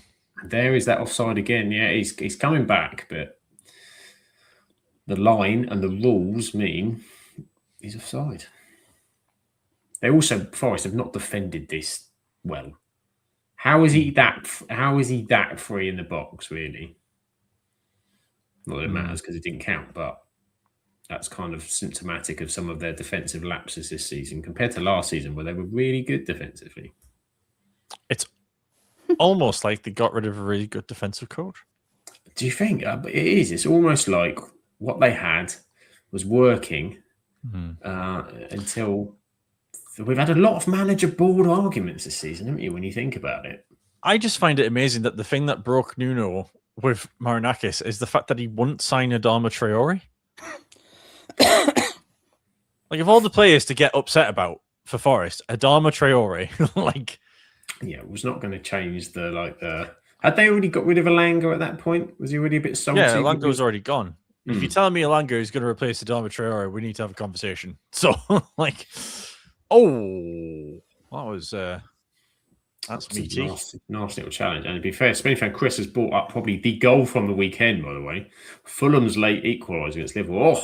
From a guy that doesn't score to postage stump it in the final minute. I'll be honest with you, I didn't know that was the result until later in the evening because I was listening to it and Liverpool scored and I went, they've won it. Okay, turn that off. I watched what happened later. Went off and did some other stuff, and then suddenly there was something I haven't mentioned 2-2. I went, hold on a second, and then only missed the greatest goal of the weekend. Maybe the season. To be fair, I think it's up there, isn't it? What a hit, son! What a hit, son! What a hit, son! What a hit! It's Elliot Anderson. Hudson-Odoi back to Elliot Anderson. This game's starting to heat up. Second half, incidents galore. Didn't this happen last time? Yeah, to be fair, Bournemouth-Fulham first half wasn't special, was it? And then it all went a bit. And then the second half lit up a bit, and Semenyo did his thing. Yeah, and they got we played the first half. The first half, I remember specifically. The game for us two, Sam, was looking for Heather's bright pink we were trying to spot Heather in the crowd. We were trying to see where she was like, I'm right on the end on the row seats. I'm in a bright pink coat. Right. Where are you? There you are. Got you. And then it was like, right, second half. And then we got entertained. So yeah. It was. We were playing Find Ever in the crowd. I do remember that first half. And it was torrential. Torrential. Yeah, it was. It was torrential downpour. Tell me about it. To be fair, Heather will know more in it because she was in it. We were just looking at it going, that looks rough. Yeah. Glad we're not there. Oh, wait. I was just half expecting by the end of it to be flooded and then Heather's just going by in a canoe over the halfway line. We're sipping on our hot drinks going, it looks like awful weather out there. As Heather's freezing. Oh, it's nice and warm in my dry robe. Yeah. Lucas Paquetá is off substitution. Interesting. This is their new signing. See how Pablo does. Pablo is on. And then the rain coming down on him, he's thinking, what am I doing here? Welcome to London. And then they've got, who they've got coming on? Scars has gone off a Mayer's youngster.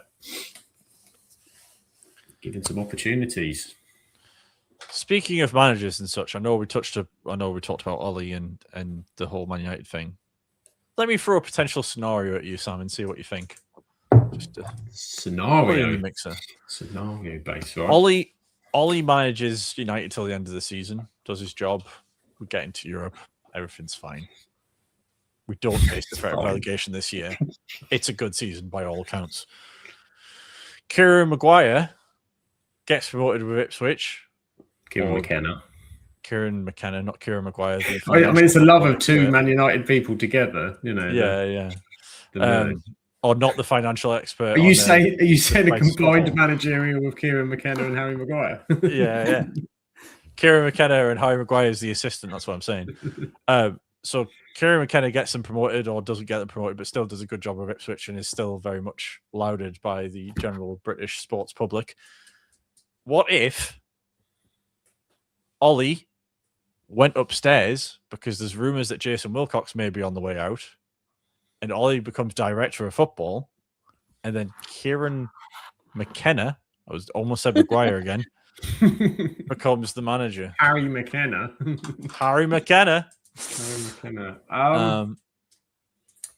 I like Kieran McKenna, I really do, and I think he was. I'm waiting for it. I think when he was with Ollie, I think it was perfect, and that's the little bit worrying I have this time is I think Ollie was I think Carrick and McKenna were excellent at that period for us, and I like what McKenna's done, and I kind of don't want to ruin him either a little bit. I think it just it seems to happen to everybody. I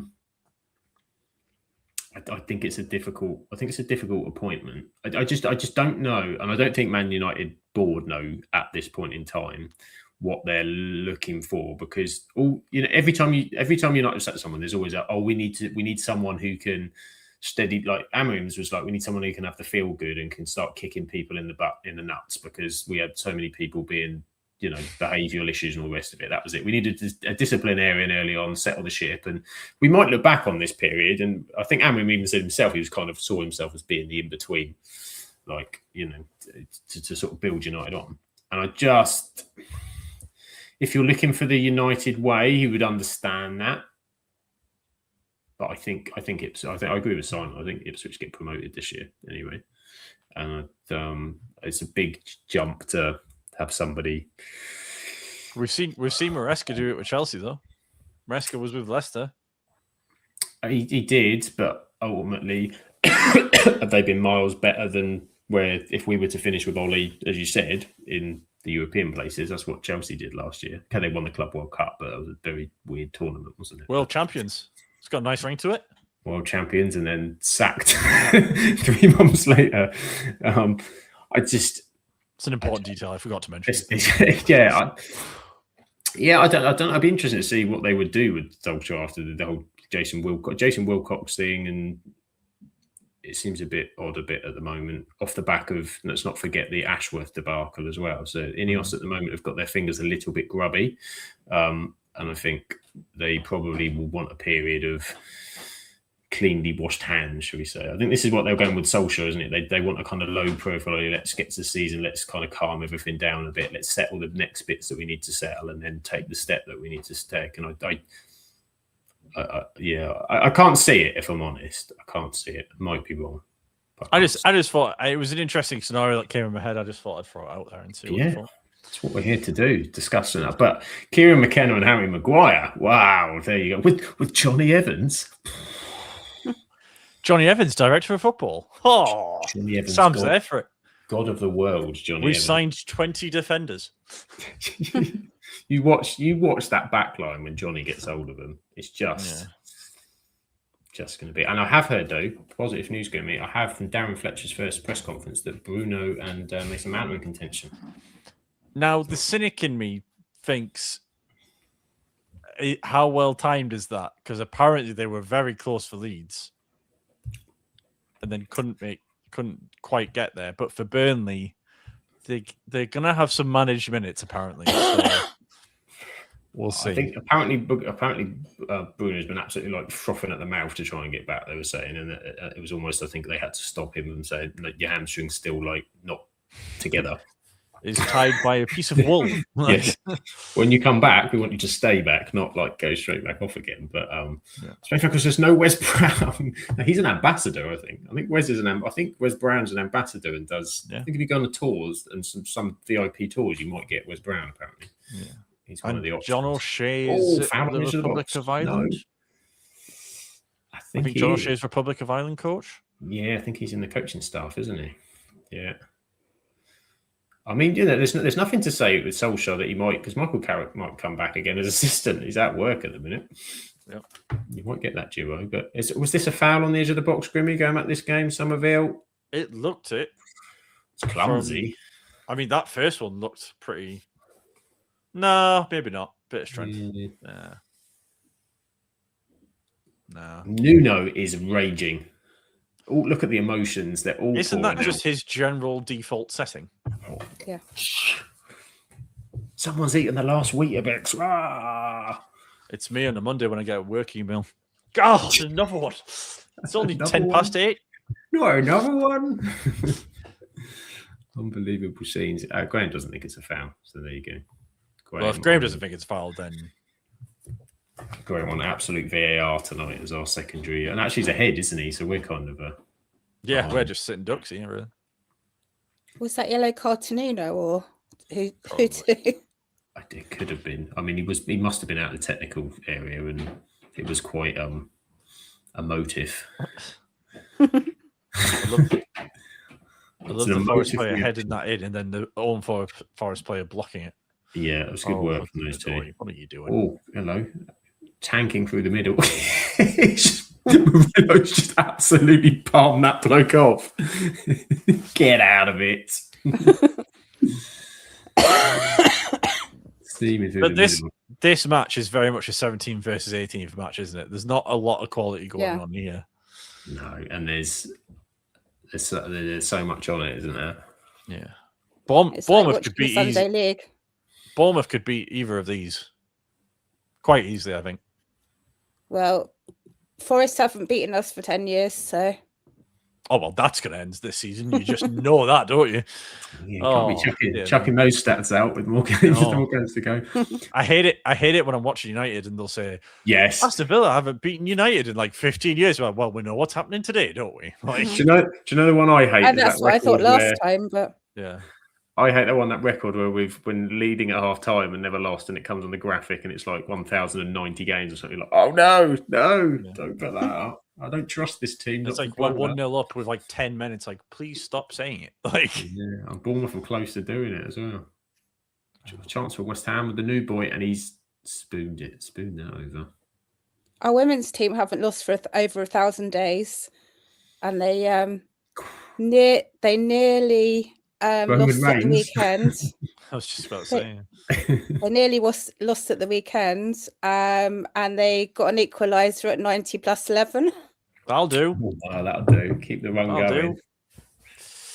1,000 days not losing a football match. Could you imagine? That's not bad form, is it? It's not bad form. It's like 3 years. It's over. Yeah, 3 and a bit years. So they almost 3 years. Yeah.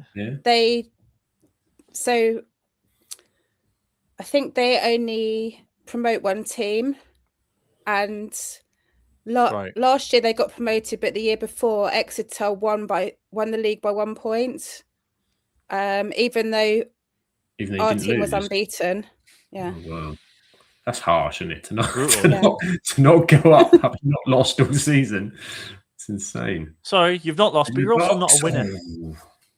Seems just very harsh. So far this season, they haven't lost, and they are top of the league. So it looks like they'll go up to WSL2. All right, smashing. Like a double promotion. Yeah. We covered with Team Chaos on a Wednesday, going up to WSL2. There was a chance there for Nottingham Forest on the edge of the box. Straight keeper got down well. Dyche is now. Look, you can always tell when it's a bit because the coaches are out there. They know the importance. You can see it. It always makes you laugh when the coaches turn around, look at the fourth assistant, and the assistant, you could just see the assistant put his hand up and go, "Just stop you there.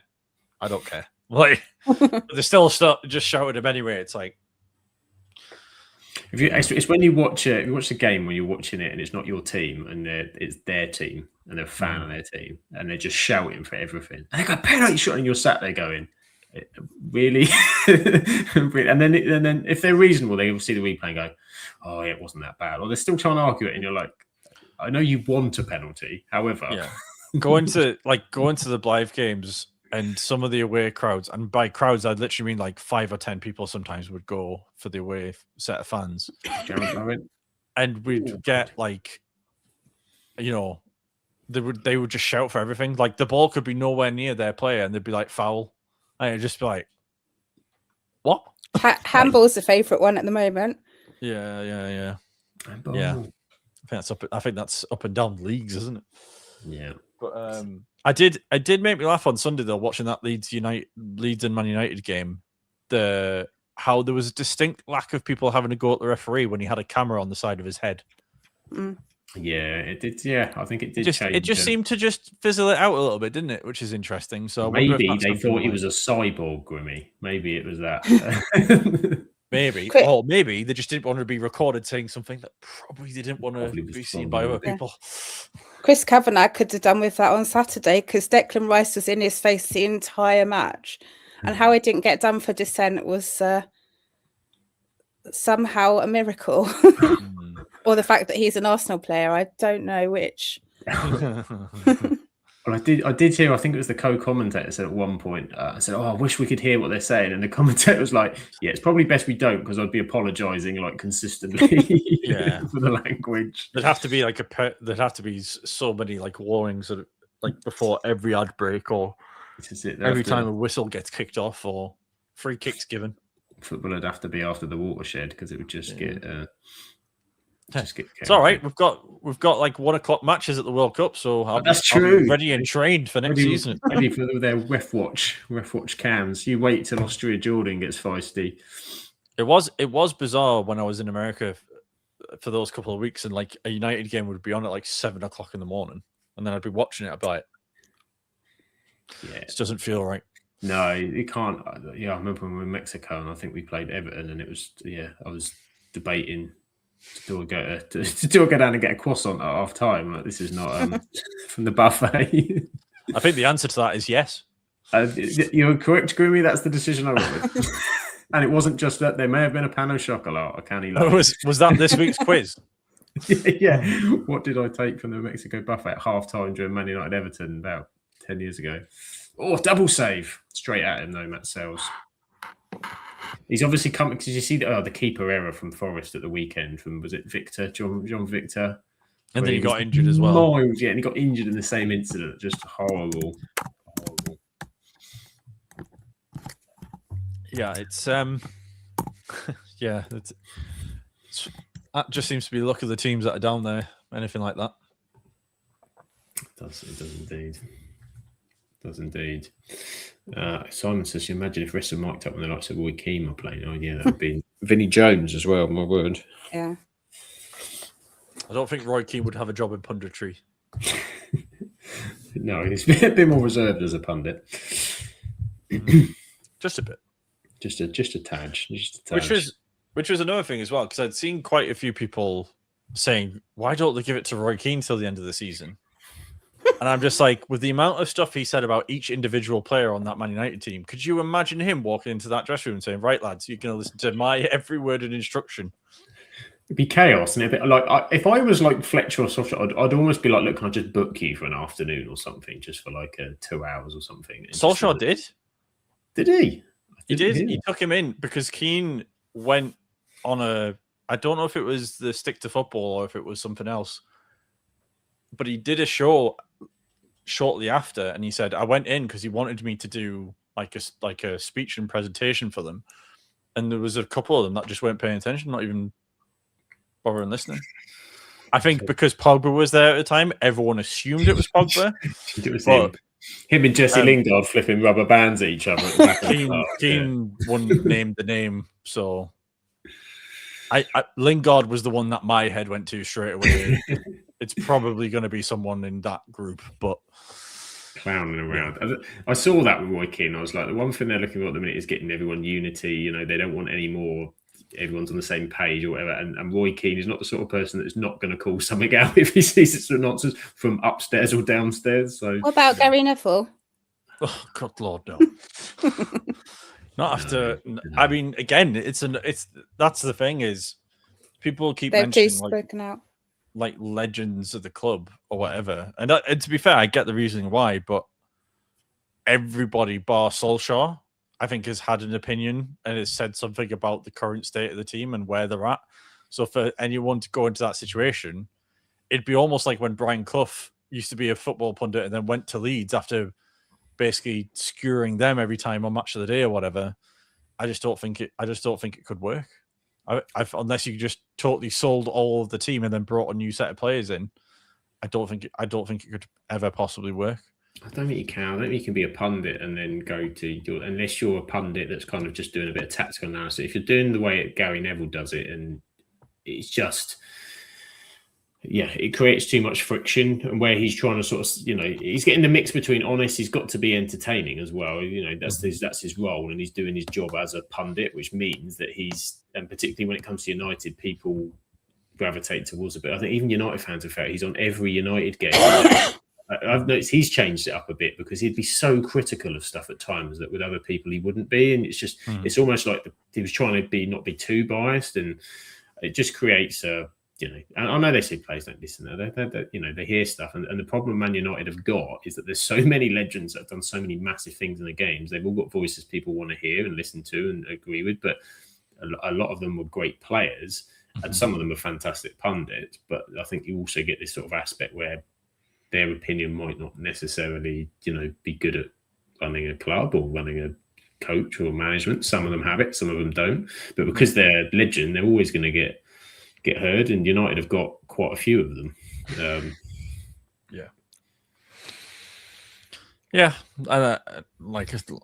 I would have loved to have at some point seen Keane as manager, just to, even if it was a car wreck, just to see what would have happened. Which would be. I think the league and the neutrals would love it. Or Jared Bowen. Oh, good block. I think when he was actually in coaching and when he was a manager, I don't necessarily know if it would have been a total disaster, but now I think it would be. I think early days he did a good job at Sunderland. I think it went a bit right at Ipswich, but I think Sunderland. Yeah. But then he did his assistant manager stint with O'Neill, and I think he'll have learned a lot from him. 100%, yeah.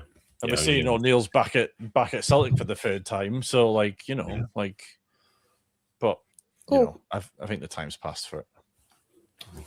Nuno's not happy again. So says, what's Eric Cantona doing in his Seagull? Wasn't Eric Cantona buying? Might be wrong. Was it FC United Manchester? Yeah. He was. Yeah, he's bought a massive portion of it. Because he offered, when they were talking about trying to find a director of football, he put his name forward and basically said not a chance. So I think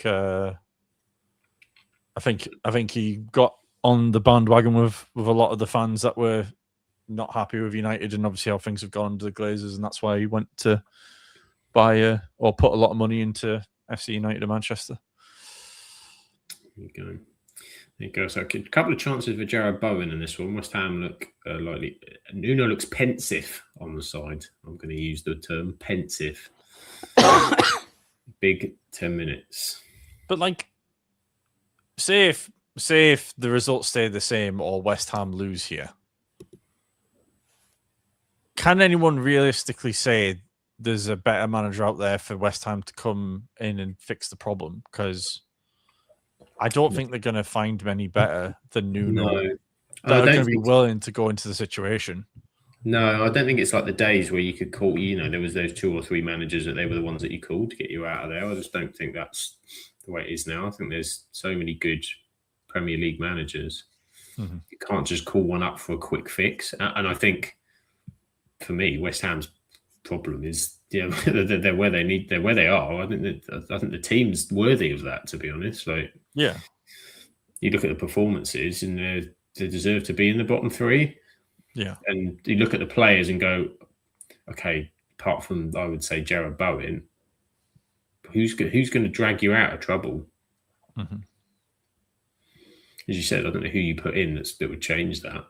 I mean, who knows? Maybe this new guy, Castellanos, is going to be something else, but I haven't seen too much of him tonight. No. But that's the thing. What's Callum Wilson up to? What's he doing this evening? Probably hoping and praying for a Forest win at this point. But yeah, it's a weird one because you go to the names on the list and who do you bring in, and it's kind of like, well, there isn't really anyone you would say really that could come in. I think the names you would think of that might come in would be, for me, is if you are sort of planning for next season and you're 50-50 about which league you're going to be in, then if you're going into the Championship, I'd maybe look at Carrick as someone who's played there before, and obviously probably wants a bigger job after Middlesbrough, and trying to get them back straight back up would probably be quite a good job for Carrick to get into. But other than that, it's kind of like I don't really know where you go from there, because I don't think even like the clubs around them, like, I mean, Scott Parker's probably gone by the end of the season. I was going to say, though, if they get relegated, Scott Parker, he can get them up. Yeah, he can get them up, but he's not going to keep them up. That's the problem. No, exactly. The cycle will begin again. And then what he should do is to do this as a consultancy. Say, all right, you've got me to get you guys up, and then I want to pay off as soon as you get to the Premier League and go on to the next one. Yeah, which is what people have said about Farker, haven't they? But I think he's done really well for Leeds this year. That City game, even though they lost it, that second half where he switched it up to the 5 and they sort of took the handbrake off and were allowed to just play, has made the world difference to them, I think. And he's got them confident, and he's, you know, a Calvin play was a massive. I thought they're only 1 point behind us now. I thought the weekend United, I thought he was a little bit like too on the attacking sort of gung-ho stuff that it was, but I kind of also respected the fact of, well, I'm at home, it's Man United, I've got to go for this. I think also we were there for the taking. If they got like an early goal leads, I think that would have been very interesting. Yeah, I think would have been taken. I mean, in the second half when he was ploughing it on, where United were kind of having the better opportunities, and he just put attacking player after attacking player, I was thinking probably be better. Well, hello, we've got a VAR call going on here. He's gone to the screen. I don't even know what's happened here. Is it a handball? No, he's punched him in the face.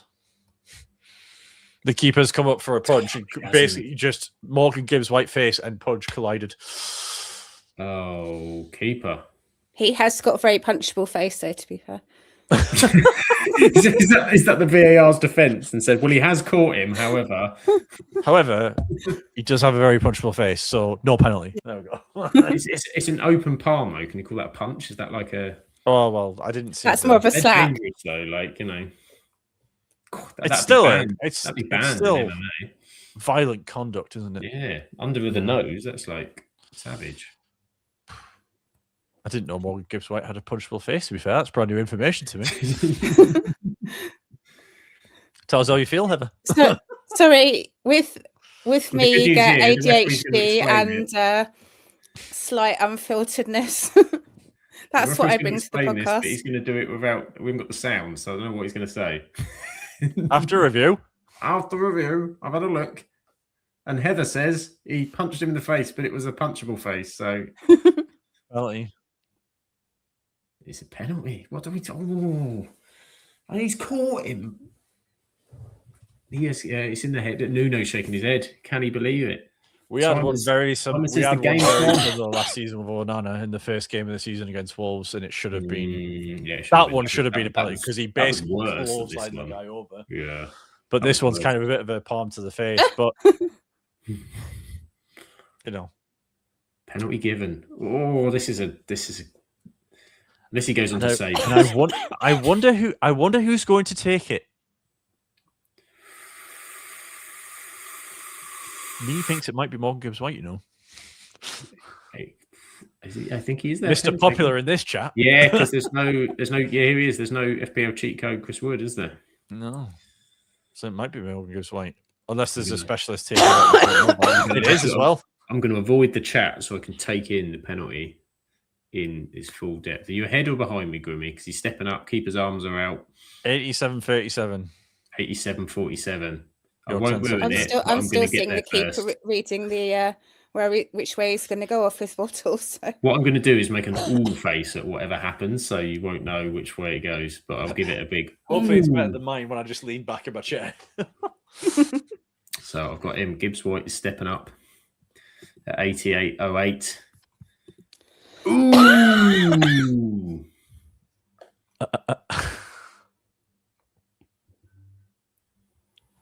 Oh, There we go. It's down a heather. I don't know if Heather has seen it or not. I'm waiting for visual confirmation from Heather if it's gone in or not. Heather's still waiting for the penalty. Yay! Yay! And we can confirm, after everyone has seen it, that Nottingham Forest, Morgan gives up the score just straight down the middle. Sam, could we just say what the score is right now? It's 2-1 to Nottingham Forest. Have we got it right somehow?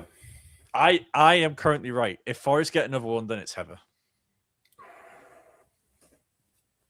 But also, speaking of Morgan Gibbs White, 2 seconds. Speaking of Mr. Punchful Face. Oh. There he is, looking rather shiny. Yes. Rather shiny. Graded Morgan Gibbs White. Nuno is rubbing his head. This is not a good result for West Ham. West Ham are streaming out. Look at that. I've got something for Simon that he'll appreciate. So I opened a card box the other day. Yusuf Chipo, Mustafa Hadji. No, a former Coventry striker, autographed card with a match ball inside it. Not Victor Gyökeres. And it's Victor Gyökeres. Victor Gyökeres. He will be jealous. Oh. And here goes. We should just do an episode where I just show my cards. To be fair, mate. We should do. Grimmy shows his cards right. Grimmy gets his card right. Grimmy gets his cards. 7 minutes of injury time. As the fans are streaming out. Yeah, fire alarm. Fire alarm. The Olympic Stadium, it looks like they're all out. Bubbles cannot put out this fire. Yeah, your team needs you. An equaliser could be massive because think of who you're playing with Forest as well. This could equaliser could be the difference between a 4-point swing, can it?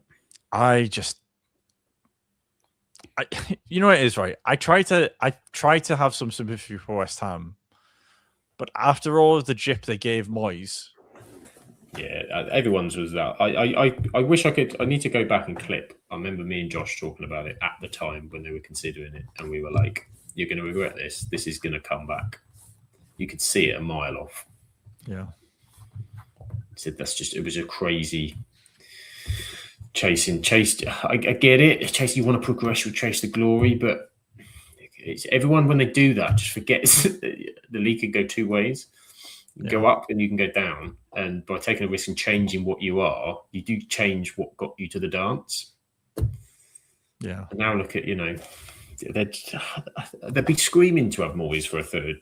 Obviously, he's not going anywhere from Everton, but they'd be screaming to have him there right now. Get Big Sam in. Back was off. He only came on at half time, didn't he? Yeah.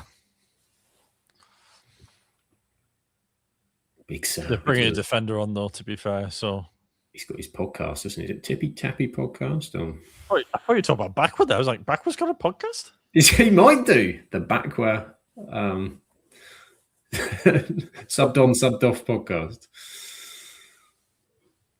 Oh, Backward to the future. Backward to the future. Backward the future? No. Backward the future. 5 minutes to go. By the way. Yes, it was on over Christmas, actually. It's always on over Christmas. They get all the classics out, don't they? Yeah. Pirates of the Caribbean was oddly on like 15 different times over Christmas.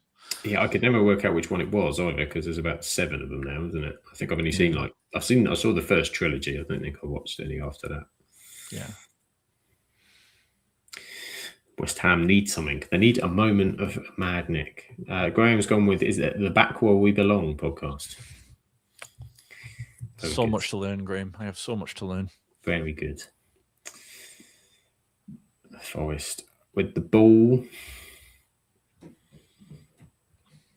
This is just, you can feel the desperation for us. Like, look how many people have gone. They don't believe. Grimmy. I mean, I sympathise with him because I don't think I'd believe either, to be fair. No, he is. And I watched 15 for Manchester United last year, so wow. Yeah, I didn't believe then either. It's like, why have you got Souček back there? Put him up top. Put him up there to get a knockdown or something. You don't want to be playing playmaker in the back end of his half.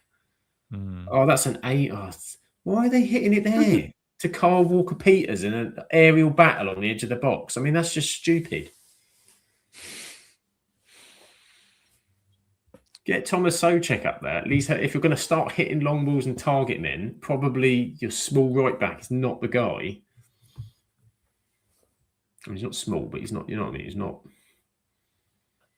And he's found Nico Williams. I might need to do a Football Manager simulation of who the next Man United manager should be, Sam. Are you going to stick them all in there? You put anybody in if you're doing a simulation. Get some real Kieran Maguire's going to be the first one straight in. Yeah, create him on there, Kieran Maguire. Do you know, on FM24, I had a Man United save, and I was called Sir Alan Ferguson, and I was the long-lost son to rebuild of Sir Alan. Incredible. Classic. Yeah. It would be amazing if we go win 5-0 tomorrow or something against Burnley. It's like, right, we're into Fletcher ball territory now. Let's go. Yeah. You always got to have a saying with it in a song. I don't know what. I don't think Dan will be happy because that will probably get Parker out. Yeah, that's true. Actually, I don't know if I want Dan to be that happy though. after his predictions at the start of the season, putting us like 12th or something, I was like, hey, steady now. It's probably going to happen, but you know. Didn't need that negativity in my life. Oh, we want the happiness of Dan. But it was still an improvement than last year, so he was being kind, really. That's true. True. And also, his team's the one that's going to ruin my prediction of all 3 promote teams staying up. Because I put Leeds, Sunderland, and Burnley in like 17th, 16th, and 15th, I think. It's true. Look, so next fixtures for West Ham: QPR in the cup, and Spurs away, Sunderland at home, Chelsea away, Burnley away, then Man United at home.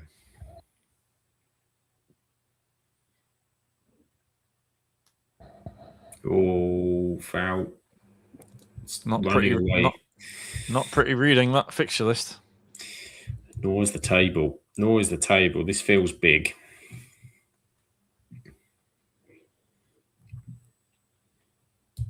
It feels big with just 1 minute to go in injury time.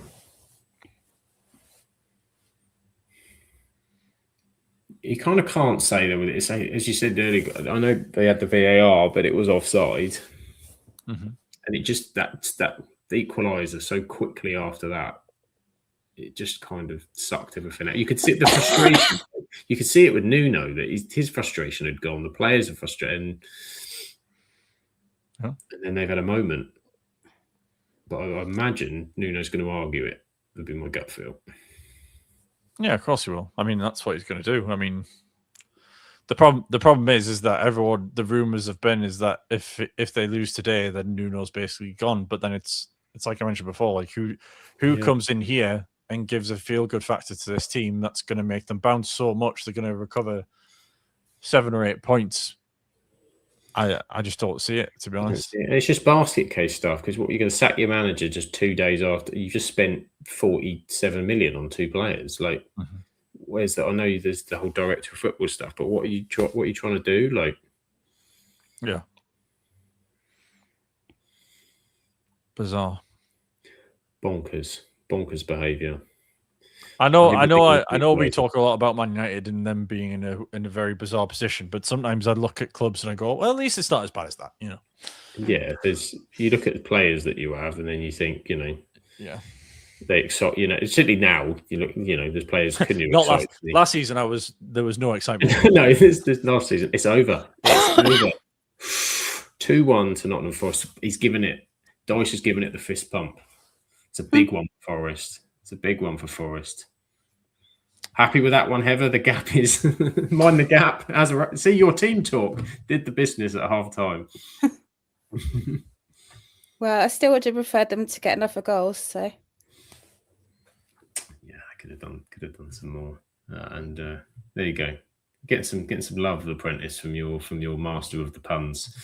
It's more probably because I got my prediction right. You did. Not that I like to brag or anything. But... Congratulations, Grimmy. Well done. Grimmy was absolutely right. Liam has said to us it wasn't a penalty. In his opinion, the keeper was doing his job, coming out for the ball. Yeah, he still can't punch people in the face. So, whoosh. Yeah. Ultimately, it will be the end of Nuno.